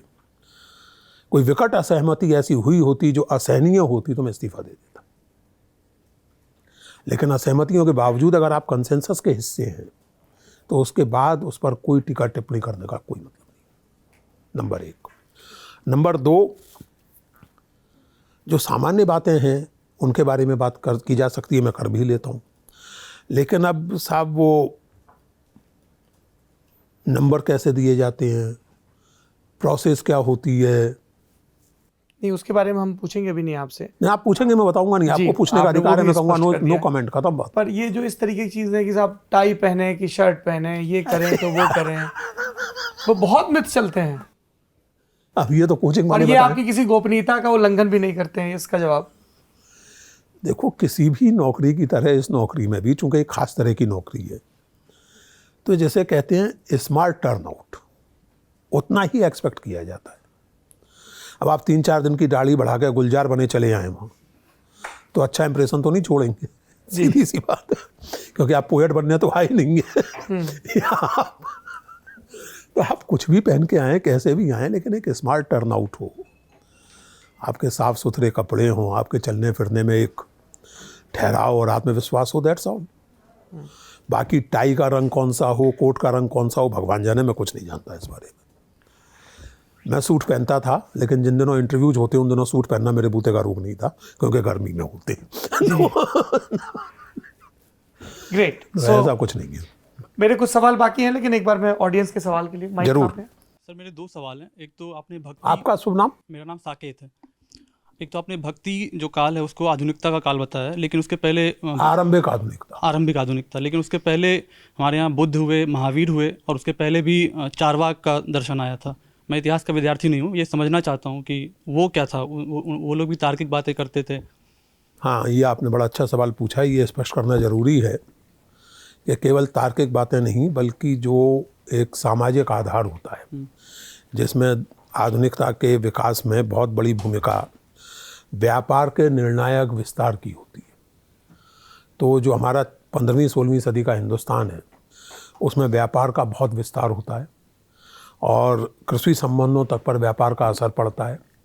जैसे कहते हैं कि penetration of money in agricultural relations, एक वो बहुत बड़ा फैक्टर बनता है। दूसरे, स्टेट स्ट्रक्चर में कुछ परिवर्तन आते हैं। तो इन सब चीज़ों को ध्यान में रख के, वरना केवल वैचारिकता के आधार पर बात करें तो आपका कहना सही है कि विचार तो और भी पहले से भी रहे हैं, लेकिन वैचारिकता के साथ साथ उसके सामाजिक आधार और सामाजिक आर्थिक संरचनाओं में परिवर्तन, इनको भी नोट करने की जरूरत है। ठीक है आपका? एक सवाल सर और है। आपने ओबीसी आरक्षण का विरोध किया 2006 में जो आया था, लेकिन 3 साल पहले एक रिपोर्ट आई थी कि सेंट्रल यूनिवर्सिटीज़ जो हैं हमारे देश में, उसमें सिर्फ 9 प्रोफेसर हैं। तो ये आंकड़ा उस टाइम में और कम होगा मेरे ख्याल से। बिल्कुल सही है। देखिए, तो इसके बावजूद आपने मैंने विरोध किया। आरक्षण का विरोध इसलिए किया था, मैं आपको बताऊं। एक तो ये समझिए कि आरक्षण का विरोध नहीं, मैंने कहा कि एक उस पर्टिकुलर रूप का, और उसके विकल्प के तौर पे मैंने एक तरीका सुझाया था। उस आरक्षण का विरोध करने का मतलब ये नहीं था कि like to explain that Meera formula. हाँ, वो उसका विरोध करने का मतलब ये नहीं था कि मैं अफर्मेटिव एक्शन एज सच के विरुद्ध हूँ।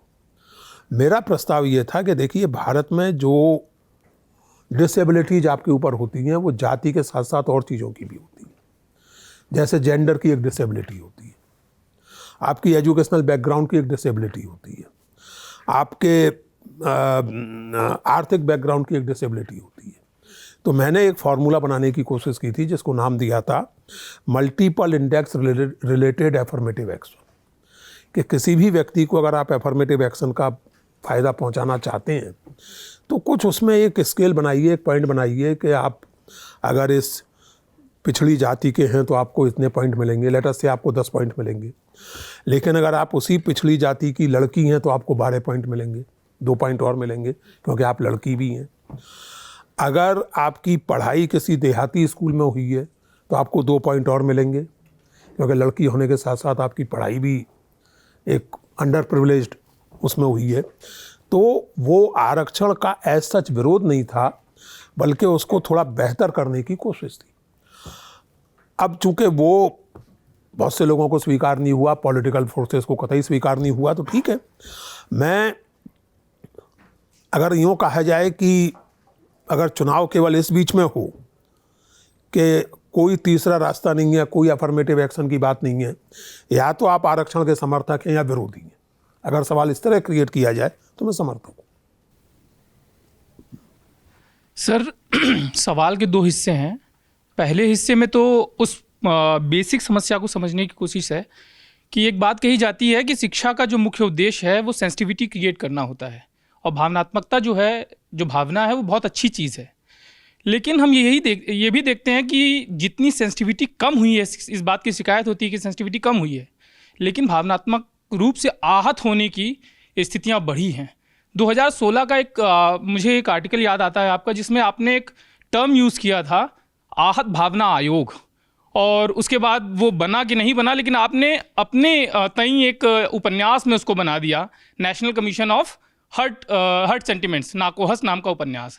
उसमें लगातार आपकी ये चिंता है कि इस आहत भावनाओं की हिंसक राजनीति के बीच जो सोचने विचारने वाले लोग हैं, उनके लिए किस तरह से उनका स्पेस घट रहा है। ये एक चुनौती हो गई है कि आपके पास सोचने वाला दिमाग है। तो और उसमें एक लाइन आती है, इस पूरे उपन्यास की पहली लाइन आप शुरू करते हैं कि सपनों में एक गली थी जहाँ बचपन बीता, और इस लाइन से गुजरते हुए मुझे याद आता है कि आपके बचपन का वो परिवेश जहाँ पर सूफियों की मज़ार भी है, और आप इन द क्वेस्ट आप चर्च में भी जाते हैं, रामकृष्ण मिशन पे भी जाते हैं, लगातार घूमते फिरते हैं और उसका परिणाम मिलता है कि पब्लिक इंटेलेक्चुअल बन पाते हैं आप। तो ये चुनौती के समय में कैसे देखते हैं आप इस? पहली बात तो ये कि नाकोह यानी आहत भावनाओं का राष्ट्रीय आयोग, इस पद का प्रयोग मैंने सबसे पहले 2004 या 5 में किया था। पुणे में भंडारकर इंस्टीट्यूट पर हमला हुआ था, तब मैं जनसत्ता में एक कॉलम लिखता था मुखामुखम, तो उसमें मैंने इस पद का प्रयोग किया था कि एक आहत भावनाओं का राष्ट्रीय आयोग बना देना चाहिए। वो चीज़ें दिनों दिन और बिगड़ती चली गई, तो फिर ये जो आप कह रहे हैं उपन्यास नाकोहस नाम का, देखिए सेंसिटिविटी का बढ़ना भावना को परिपक्व बनाता है। हमारे यहाँ हालत यह है कि भावनाएं इतनी दुर्बल हो गई हैं, इतनी कमज़ोर हो गई हैं, लगता है कि जैसे इम्यूनिटी सिस्टम पूरी तरह चौपट हो गया है। यानी जरा सा वो ठंडा गर्म हो जाए तो उनको जुकाम हो जाएगा, बीमार पड़ जाएंगी। भावना में कुछ बल भी तो होना चाहिए ना। अब जैसे मैं खुलेआम चुनौती देता हूँ कि मेरे कुछ प्रिय लोग हैं, ऐतिहासिक या समकालिक निजी तौर पर जिनको मैं जानता हूँ, आप उनके बारे में कोई भी वाही तबाही बक के मेरी भावनाएं आहत नहीं कर सकते। कारण ये है कि मुझे अपनी भावनाओं पर विश्वास है। आप नेहरू के बारे में कोई स्कैंडलस बात कहें, मैं जानता हूं कि वो बकवास है, इसलिए मुझे मेरी भावना को कोई प्रभाव नहीं पड़ेगा। तो जो लोग भावना के आहत होने की बात करते हैं, वो कहीं ना कहीं रियलाइज करते हैं कि उन्हें खुद अपनी भावना पर विश्वास नहीं। दूसरी बात ये, जहाँ तक धार्मिक मामलों की या अन्य तरह के मामलों की भी बात है, जब भी कोई नई बात आती है, कोई नया विचार आता है, चुनौती आती है, तो वो कुछ मान्यताओं को तो चोट पहुंचाती ही है। और अगर उस विचार को हम इसीलिए दबा दें तो फिर मनुष्य की प्रगति कैसे होगी? आप दुनिया के कहीं भी देख लीजिए, भारत में चारवाकों को देख लीजिए, निर्गुण भक्त कवियों को देख लीजिए, सगुण को भी देख लीजिए, यूरोप में इन तमाम सारे एक्सप्लोरर और डिस्कवरर्स को देख लीजिए, सब पर यही आरोप लगा था कि भावनाओं को आहत करते हैं, सबको हेरेटिक कहा गया था। तो सच्चा समाज, देखिए टैगोर का एक उपन्यास है गोरा, मैं आप लोगों से पुरजोर सिफारिश करूंगा कि उस उपन्यास को पढ़िए। उसमें एक वाक्य है कमाल का, समाज को अपने आप को अधिक से अधिक प्रशस्त करना होगा ताकि व्यक्ति स्वाधीनता का अनुभव कर सके। तो समाज को प्रशस्त होना चाहिए। मुझे आपकी बहुत सारी बातें नापसंद है, तब तक जब तक कि आप सीरियस सेंस में वायलेंट ना हो जाएं या लॉ एंड ऑर्डर के लिए प्रॉब्लम ना क्रिएट करने लगे, आप करते रहिए अपनी बातें। मुझे पसंद नहीं है, हो सकता है कुछ लोगों को पसंद हो सकता है आपकी ही बातें सही हो और देश की और दुनिया की तरक्की कल आपकी ही बातों से हो, मेरी बातें गलत साबित हो जाए। तो जब तक वाद विवाद की गुंजाइश नहीं रहेगी, चीज़ें आगे कैसे बढ़ेंगी? जो विकसित देश हैं सर, देश के जैसे फ्रांस है, चाइना हुआ और इटली, ये अपनी भाषा को लेके बहुत कॉन्शियस रहते हैं। जैसे इटली में पिछले दिनों प्रधानमंत्री जो हैं उन्होंने कहा कि इटालियन में ही सारा काम होना चाहिए। सर इंडिया में आप कोई ऐसा कॉमन मिनिमम प्रोग्राम टाइप का देखते हैं बनता हुआ भाषा के स्टेज नहीं पे? देखता। उसका कारण यह है कि जिन तीनों देशों के आपने नाम लिए वो वन लैंग्वेज कंट्री है। भारत संवैधानिक रूप से स्वीकृत 22 भाषाएं हैं और कई लोग संघर्ष कर रहे हैं कि उनकी भाषा जो है वो 60वीं अनुसूची में आ जाए। तीसरी और सबसे महत्वपूर्ण बात आपकी जानकारी के लिए, भाषा का सवाल भावना का कम, व्यवहार का और व्यापार का अधिक होता है। अंग्रेजी जो आज दुनिया भर में एक तरह की इंटरनेशनल लैंग्वेज बनी हुई है, उसके पीछे अंग्रेजों की भावनाएं नहीं है। ये ऐतिहासिक तथ्य है कि दुनिया में व्यापार की भाषा अंग्रेजी बन चुकी है। आपने फ्रांस का उदाहरण दिया, इटली तो मैं कभी गया नहीं, चीन गया हूँ, फ्रांस गया हूँ। चीन तो मैं अभी मेरे ख्याल से 2-3 साल पहले ही गया था और फ्रांस भी 4-5 साल पहले गया था। दोनों देशों में मैंने देखा अंग्रेजी के प्रति अद्भुत उत्साह और सीखने की कोशिश। इनफैक्ट चीन से तो अंग्रेजी सीखने के लिए लोग JNU और DU आते हैं, क्योंकि यूरोप में या अमेरिका में अंग्रेजी सीखना उनको महंगा पड़ता है, भारत में वो अपेक्षाकृत कम पैसों में अंग्रेजी सीख लेते हैं। सरकारी अफसर आते हैं अंग्रेजी सीखने। क्योंकि आज ये वास्तविकता है कि अगर आपको इंटरनेशनल कॉमर्स में जगह बनानी है, अपना प्रोडक्ट बेचना है और उसमें लाभ लेना है, तो अंग्रेजी एक वास्तविकता है। इसलिए तमाम वो देश जो अपनी भाषाओं पर गर्व करने के लिए जाने जाते रहे हैं, फ्रांस, जर्मनी, चीन, सब जगह इस समय अंग्रेजी अच्छी खासी उसमें लौट रही है।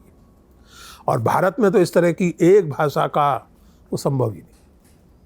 सर मेरा नाम प्रज्ञा है और एक सामान्य मतलब अवधारणा है कि लोग मानते हैं हिंदी या इस तरह का कोई भी विषय पढ़ना मतलब कल ही मैं ट्रेन में आ रही थी और कुछ लोग इस पर बात कर रहे थे कि इस तरह के सब्जेक्ट्स को पढ़ाया ही क्यों जाता है। आप पढ़ने के लिए पढ़ रहे हैं ठीक है, लेकिन आप उसमें ग्रेजुएशन कर रहे हैं या मास्टर्स कर रहे हैं या पीएचडी कर रहे हैं, उसकी कोई वैल्यू नहीं है। तो मतलब कैसे हम लोगों को सोशल साइंसेस के जो सब्जेक्ट्स हैं उनकी वैल्यू बता सकते हैं। जैसे एक कबीर कैफ़े करके बैंड है जो कबीर के दोहों को गानों के रूप में गाता है और बिल्कुल आज की धुन पर गाता है। तो क्या इस तरह के कदम उसके हमारी भाषाओं के लिए या हमारे जो ह्यूमैनिटीज़ के सब्जेक्ट्स हैं उनके लिए बेहतर कदम हो सकते हैं? दो बातें। मैं जब यूपीएससी का सदस्य बना था तो वहीं एक सज्जन ने मुझसे कहा, और वो सज्जन कंप्यूटर के विद्वान थे, उन्होंने आपकी भाषा में, लैंग्वेज में क्या रिसर्च होता होगा, क्या रिसर्च लैंग्वेज में आप लोग करते हैं? मैंने कहा डॉक्टर साहब मैं तो बहुत अज्ञानी व्यक्ति हूँ, जानता नहीं हूँ ज़्यादा, लेकिन मैंने सुना है कि कंप्यूटर की सारी रिसर्च लिंग्विस्टिक रिसर्च पर ही आधारित रही है। वो जैब का विचार है, क्योंकि वास्तविकता है computer is basically about linguistics. तो एक तो ये चीज़ें समझने की हैं। दूसरा ये कबीर कैफ़े वगैरह सब बहुत अच्छी बात है, लेकिन ये लोगों को समझाने की ज़रूरत है कि स्किल ट्रेनिंग और एजुकेशन में फ़र्क होता है। ह्यूमैनिटीज जिसे हम कहते हैं वो बड़ा सार्थक नाम है। ह्यूमैनिटीज आपको ह्यूमन बनाती है। स्किल ट्रेनिंग एक चीज़ है, लेकिन सोसाइटी का, हिस्ट्री का, लैंग्वेज का सेंस होना दूसरी चीज़ है। स्किल का यह है कि स्किल जब बहुत दुर्लभ होती है तो बड़ी कीमती होती है, जब सुलभ हो जाती है तो सस्ती हो जाती है। आज मान लीजिए कि अब कंप्यूटर की स्किल भी उतनी दुर्लभ नहीं रही, इसलिए कंप्यूटर इंजीनियर और सॉफ्टवेयर इंजीनियर भी उतनी ग्लैमरस चीज़ नहीं रही आज। बायोटेक्नोलॉजी इस समय बहुत ग्लैमरस है। मेरी भविष्यवाणी है, मैं तो जीवित नहीं रहूँगा, आप रहेंगी, 30 साल बाद बायोटेक्नोलॉजिस्ट भी ऐसे ही घूमेंगे जैसे ड्राइवर घूमते हैं, क्योंकि इट्स अ स्किल। मेरा ड्राइवर बहुत बढ़िया गाड़ी चला के यहाँ मुझे लाया है। मेरा अपना जो निजी ड्राइवर है वो भी बहुत बढ़िया ड्राइवर है। He is very skilled in driving, but is he educated? ये लोगों को याद दिलाइए कि स्किल एक चीज़ है जो कि ज़रूरी है, कोई ना कोई स्किल आप में होनी चाहिए, हुनर होना चाहिए। लेकिन ये मान लेना कि एजुकेशन का मतलब केवल हुनर है, बहुत गलत है। एजुकेशन का मतलब है आपका एक सेंस, आप हिस्ट्री के बारे में आपका सेंस हो, समाज के बारे में एक सेंस हो, और उससे जुड़ी हुई जो समस्याएं हैं, जिस आदमी को समाज और हिस्ट्री के बारे में सेंस होगा वो इस बात को फ़ौरन समझेगा, जो मैंने कहा कि 8 बजे के बाद, 9 बजे के बाद लड़की तो घर से नहीं निकल सकती, लड़का निकल सकता है। क्या ये बहुत स्वाभाविक स्थिति है? तो इस स्थिति को अगर बदलना है तो इसमें स्किल क्या करेगी? और पुलिस, हर लड़की के साथ पुलिसमैन तो नहीं घूम सकता। तो जब तक सामाजिक संवेदनशीलता नहीं होगी वो संभव नहीं है। और वो कहाँ से आएगी? जबकि आप, साहित्य क्या करता है भाई? साहित्य एक तरह का परकाया प्रवेश है ना। मैं तो किसान नहीं हूँ, मैं औरत नहीं हूँ, मैं मजदूर नहीं हूँ, लेकिन अगर इनकी तकलीफ़ों के बारे में कुछ सेंस मुझे होता है तो साहित्य से होता है। तो अब मैं तो लड़का हूँ, मेरे लिए तो बड़ा प्रिविलेज्ड है, बड़ा टेकन फॉर ग्रांटेड है, मैं रात के 3 बजे घर से निकल जाऊँ। मेरी पत्नी और मेरी बेटी तो नहीं निकल सकती। ये सेंसिटिविटी हो, इसके लिए साहित्य पढ़ना जरूरी है। और ऐसी स्थितियाँ क्यों हैं, कैसे बदली जा सकती हैं, इसके लिए इतिहास का और समाज का सेंस होना जरूरी है, पॉलिटिकल प्रोसेस का सेंस होना जरूरी है। इसलिए जो भी आपसे सवाल पूछें अगली बार कि इन सब चीज़ों में रिसर्च करने की क्या ज़रूरत है, तो उनसे कहिएगा कि ताकि मैं और ख़ास करके आप इंसान बने रह सकें, रोबो में तब्दील ना हो जाए। नमस्कार सर, मेरा नाम उपासना है। भारत एक विकासशील देश के तौर पर अपना सफ़र पूरा कर रहा है, चल रहा है। बहुत सारे ऐसे पैमाने हैं जिनके आधार पर हम ये तय करते हैं कि भारत कब एक विकसित देश बन जाएगा, जैसे बाकी अन्य विकसित देश हैं।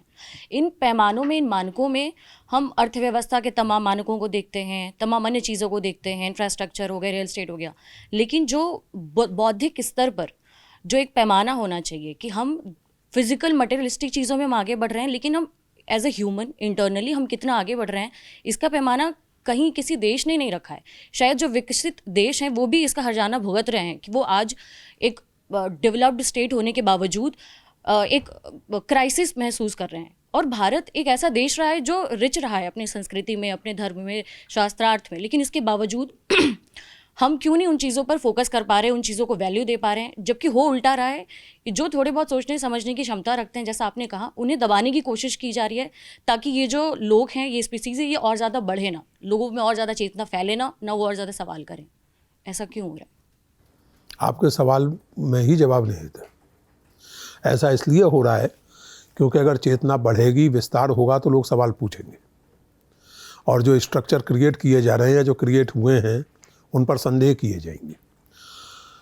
लेकिन इसके साथ में एक बात आपको याद दिलाऊं, मैंने अपनी किताब में, जो अंग्रेजी में किताब है मेरी, कबीर कबीर, उसमें जिक्र भी किया है। स्टीव जॉब्स अपने एक मित्र के साथ 1968 या 69 में भारत आए थे, और जाहिर है कि जैसे उस समय तमाम सारे इस तरह के लोग आते थे अमेरिका से, वो स्पिरिचुअल पीस ऑफ माइंड की खोज में आए थे।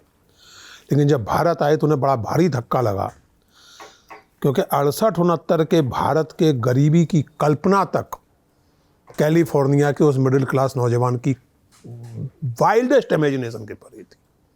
वो ये कल्पना नहीं कर सकता था कि गरीबी इतनी भी हो सकती है। और तब उसने बहुत दो टूक टिप्पणी की थी, और सही टिप्पणी की थी, कि एक तरफ ये एयर ऑफ होलीनेस और दूसरी तरफ इतनी डिग्रेडिंग पॉवर्टी, अब इतनी अमानवीयकरण करने वाली गरीबी, और उसके बाद आप बड़ी बड़ी पवित्रता की और आध्यात्मिकता की बातें करते हैं। क्या है? इससे मुक्त होने की जरूरत है। हमें यह ध्यान रखना चाहिए, अगर आप भारत की बात करें, सचमुच जिस बात पर एक भारतीय होने के नाते, भारतीय परंपरा में होने के नाते हम और आप गर्व कर सकते हैं, वो ये कि ये संस्कृति एक होलिस्टिक अप्रोच की संस्कृति रही है। 4 पुरुषार्थ जो कहे गए हैं, उनमें जीवन के हर पहलू को कवर किया गया है। धर्म, दैट इज एथिक्स, अर्थ, काम और मोक्ष। केवल मोक्ष की बात नहीं है। इसलिए मटेरियल प्रोग्रेस को इग्नोर मत कीजिए। मटेरियल प्रोग्रेस जरूरी है, मटेरियल प्रोग्रेस के साथ ही आपकी मेंटल प्रोग्रेस या स्पिरिचुअल लिबरेशन संभव है। तो सवाल यह है कि वो मटेरियल प्रोग्रेस इक्विटेबल और जस्ट है या नहीं, उसमें समता का तत्व है या नहीं। चिंता की बात यह है इस समय के भारत में कि अगेन मीडिया या सोशल मीडिया हमें इस बात पे गर्व करना सिखाता है कि दुनिया के सबसे धनी लोगों में 4 हमारे भी लोग हैं। ये आज हिंदुस्तान में प्राइवेट एयरक्राफ्ट की संख्या 600 या कितनी है, और फिर बताया जाता है कि किस किस फिल्म स्टार के पास प्राइवेट एयरक्राफ्ट है। अभी कल परसों में खबर पढ़ रहा था कि एक संपन्न व्यक्ति ने अपनी पत्नी को कितने 100 करोड़ का हीरा गिफ्ट में दिया है। ये अटपटा इसलिए लगता है कि इसी देश में आज भी खुद सरकारी आंकड़ों के मुताबिक 80% लोग या 80 करोड़ लोग संभवतः वो अनाज की खैरात पर निर्भर करते हैं। ये चिंता, मटेरियल प्रोग्रेस चिंताजनक नहीं है। मटेरियल प्रोग्रेस का ये जो डिस्ट्रीब्यूशन है, ये चिंताजनक है। और इसी तरह के सवाल पूछने से लोग बरजे जाएं, उनको रोका जाए, इसीलिए वो सब होता है जो आप कह रही हैं। इसीलिए वो होता है जो उन दोस्त ने कहा, क्योंकि ये सवाल तो ह्यूमैनिटीज वाला पूछेगा। ये सवाल तो स्वाभाविक रूप से उसके मन में आएंगे। उसको इन सवालों के सोचने का एक सिस्टम भी मालूम होगा, प्रोसेस भी मालूम होगा। तो इसीलिए ह्यूमैनिटीज पढ़ना फालतू है। पैसा कमाइए, टेक्नोलॉजी कीजिए, रोबो बनिए, खाइए पीजिए, मर जाइए। तो ये तो सिस्टमेटिक प्रयत्न है, और इससे हम सबको लड़ना पड़ेगा, और आप लोगों को खास करके, क्योंकि आप you are the opinion makers. आज का जैसा ज़माना हो गया, उसमें लोगों के पास पढ़ने की फुर्सत क्या है। आज तो जनता सब कुछ देख लेना चाहती है। मुझे बहुत अजीब लगता है और बहुत क्रोध आता है कभी कभी। मुझे टीवी पे गए वर्षों हो गए, आज भी इक्का दुक्का लोग मिल जाते हैं, सर आपको टीवी पे देखा है, तो मैं चलो क्या कह देता हूँ, टीवी पे जाना छोड़ चुका, अब लिखता हूँ, कुछ पढ़ाए में रहने नहीं सर, पढ़ने का समय कहाँ मिलता है, तो पढ़ने का किसी के पास समय नहीं है, टीवी पे नहीं गए। नमस्कार सर, मेरा नाम हेमा है। आपने कहा कि मैं किसी भी फिल्म को बैन करने का कभी भी नहीं बोलता या बैन के समर्थन में मैं नहीं हूँ। तो जब आदि पुरुष जैसी फिल्में आती हैं और जिससे लोगों की धार्मिक भावनाओं को ठेस पहुँचती है, तो अगर वो चाहता है कि वो फिल्म ना चले, उस पे बैन लगाया जाए, तो उसका विरोध कैसे किया जाए फिर, अगर बैन शब्द का यूज़ ना किया जाए तो? आपकी धार्मिक भावना को ठेस लगी है, आपकी किसी बात से मुझे भी ठेस लग सकती है।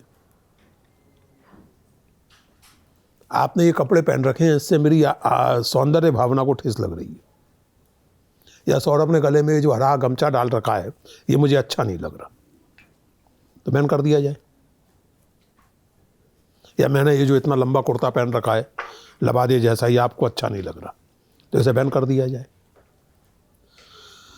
समाज में रहने का मतलब ही यह है कि ऐसी चीज़ों को सहा जाए, बर्दाश्त किया जाए या रहने दिया जाए जो मुझे पसंद नहीं है। जैसा मैंने आपसे कहा कि आदि पुरुष नामक फिल्म में संभवतः कभी नहीं देखूंगा, जो विजुअल्स उसके देख लिए उन्हीं को देख के मैं भर पाया, क्योंकि मेरे लिए बहुत मज़ेदार जरूर है, लेकिन 3 घंटे उस मज़े को झेलना असंभव है कि रावण का पुष्पक विमान चमगादड़ जैसा नजर आए। मेरी कल्पना के लिए असंभव है। ठीक है, जिनको देखना है देखें, क्योंकि अगर मैं उनके इस बैन की बात करूं तो ऐसी कई चीज़ें हो सकती हैं जो मुझे बेहद पसंद और ज़रूरी लगती हैं और लोग कहें कि इसको बैन कर दिया जाए। इसीलिए मैंने आपसे शुरू में ही कहा था कि यही लोग थे जिन्होंने वो इकोसिस्टम बनाया था। मैंने पद्मावत भी नहीं देखी है भाई दबे, क्योंकि उसके बारे में जितना सुन लिया उस समय समझ गया कि कैसी फिल्म है। मेरे पास मेरी सीमा है, समय की भी सीमा है और सबकी। पर थैंकफुली आपने उस पर किताब लिखी जायसी के, वो उस फिल्म से चुड़कर ही लिखी, क्योंकि मैं ऐसी पद्मावत की कहानी की कल्पना नहीं कर सकता जिसमें हीरामन ना हो जी। पद्मावत की कहानी में, जायसी के पद्मावत में हीरामन सबसे मार्मिक चरित्र है, और इन फिल्मकार के हिसाब से हीरामन किसी मतलब का ही नहीं है।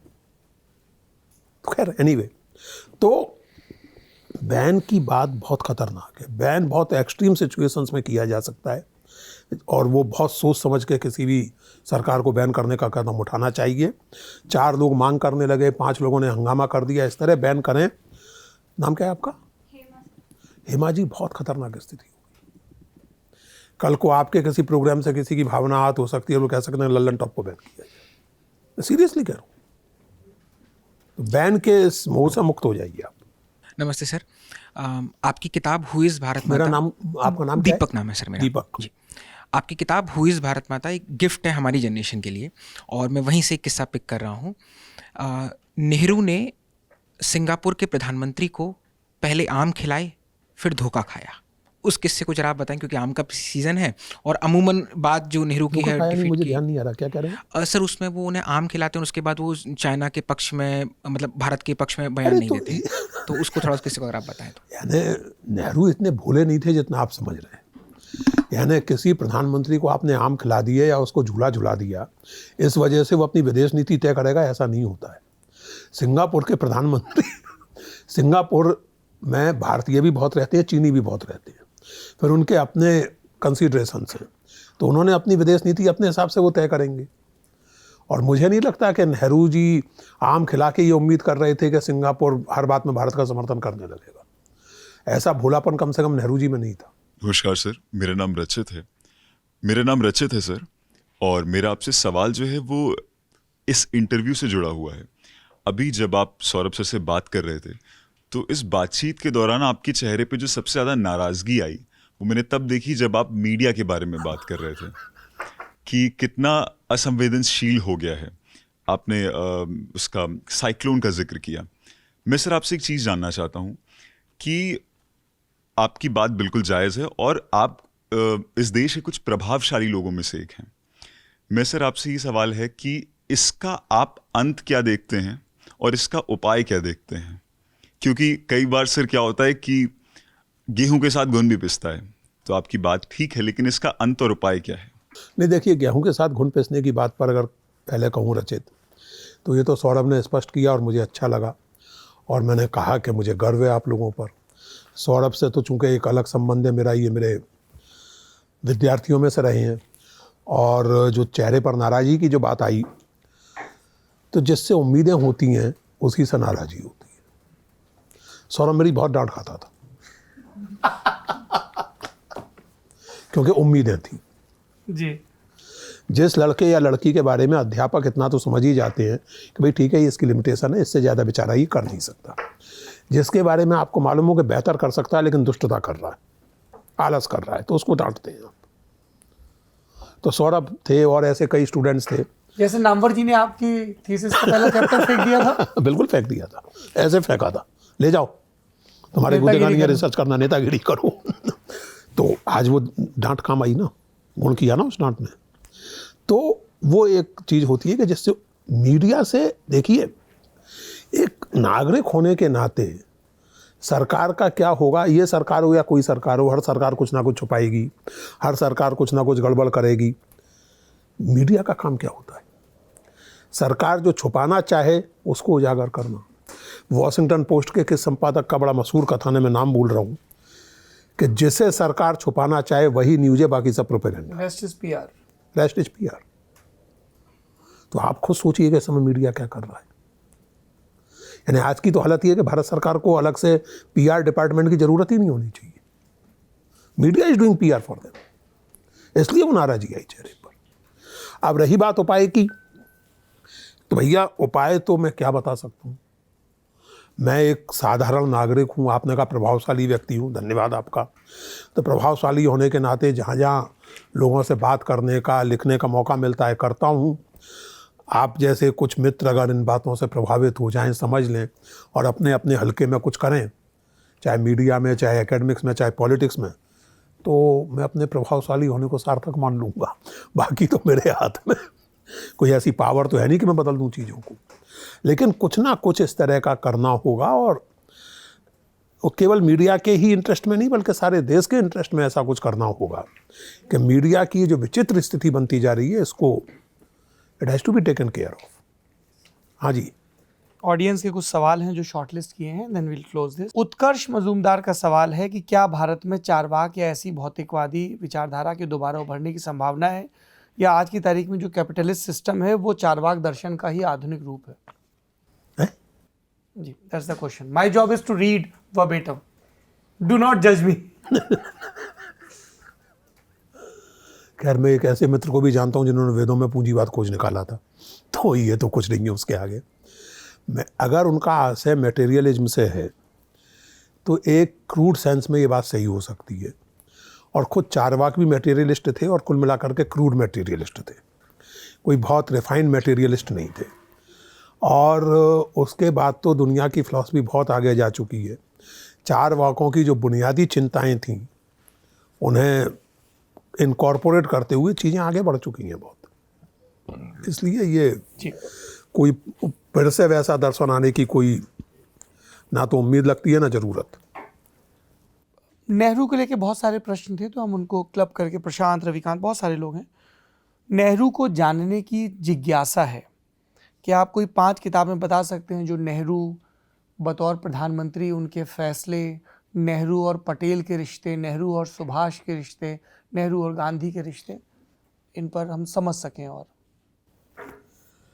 बतौर प्रधानमंत्री के नेहरू के कामों का एक बड़ा अच्छा आकलन एक स्कॉलर हैं, क्या नाम है, टेलर स्वरमन, और किताब का नाम मिसलीडिंग है क्योंकि उन्होंने लिखा है स्टडी हिस्ट्री इन 7 मिथ्स। तो मिथ्स में ऐसा लगता है कि जैसे कुछ नेगेटिव कनोटेशन है, लेकिन वो अच्छी किताब है क्योंकि उनकी स्थापना ये है कि नेहरू ने जो कुछ किया वो केवल नेहरू ने नहीं किया। एक तो वो कलेक्टिव डिसीजंस होते थे, नेहरू के काम करने का ढंग ऐसा था कि जो भी फैसले होते थे वो कलेक्टिव होते थे। दूसरा ये कि कलेक्टिव से भी अधिक बात ये कि उस समय का पर्यावरण, उस समय का परिवेश, उनके संदर्भ में रख करके हमें नेहरू के फैसलों को देखना चाहिए और उनकी आलोचना या प्रशंसा जो भी करना हो वो करना चाहिए। So one is Taylor sermon की बुक। हाँ, तो एक किताब ये है। दूसरे, नेहरू और बोस के संबंधों को बहुत सेंसिटिविटी से और कन्विंसिंगली एक्सप्लेन करने वाली किताब है Nehru and boss parallel lives, Rudrangshu Mukherjee. और पटेल का जहाँ तक है तो मेरे ख्याल से राजमोहन गांधी ने जो पटेल की बायोग्राफी लिखी है वो बहुत अच्छी किताब है और उसमें इस पहलू पर भी आपको बहुत सी चीज़ें मिलेंगी। और क्या? और प्रोफेसर नहीं कहेंगे, मैं खुद से कह देता हूँ, इनकी कौन है भारत माता हाँ नहीं वो ठीक किताब है। को भी ज़रूर देखें।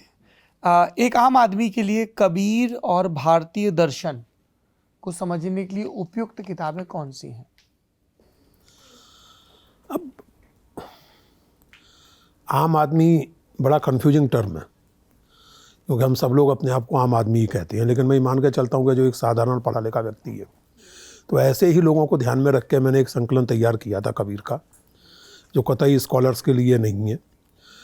कबीर, साखी और सबद नेशनल बुक ट्रस्ट से, तो उसकी भूमिका इनके लिए पर्याप्त होनी चाहिए और आगे दिलचस्पी अगर डेवलप हो जाए तो फिर तो बहुत कुछ है पढ़ने। और भारतीय दर्शन को समझना हो बुनियादी स्वरूप में, भारतीय दर्शन को अब ये तो के दामोदरन वाली किताब, नहीं, दामोदरन वाली किताब इनको मिलेगी कहाँ है। हरियाणा की एक किताब है इंट्रोडक्शन टू इंडियन फिलॉसफी, वो शायद उससे काम चल जाए।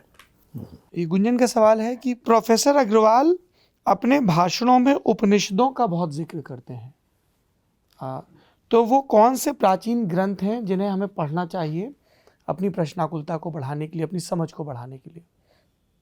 2 उपनिषद, कठोपनिषद और ईशावास्य उपनिषद जरूर पढ़ने चाहिए। दोनों के बढ़िया अंग्रेजी अनुवाद उपलब्ध है, हिंदी अनुवाद भी उपलब्ध है, और दोनों छोटे छोटे हैं, छोटे छोटे उपनिषद हैं दोनों।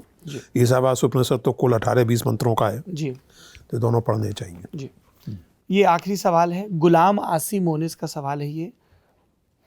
You want hate me for this. UPSC के इम्तिहान में कामयाब होने के लिए विद्यार्थियों को क्या करना चाहिए? पढ़ाई।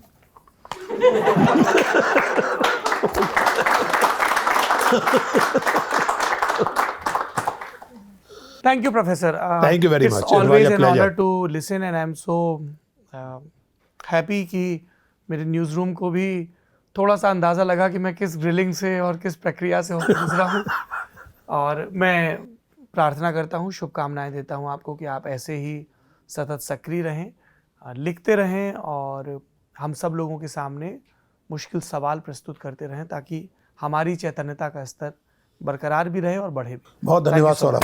Guest in the news room में आज के लिए इतना ही। संवाद का सिलसिला चलता रहेगा।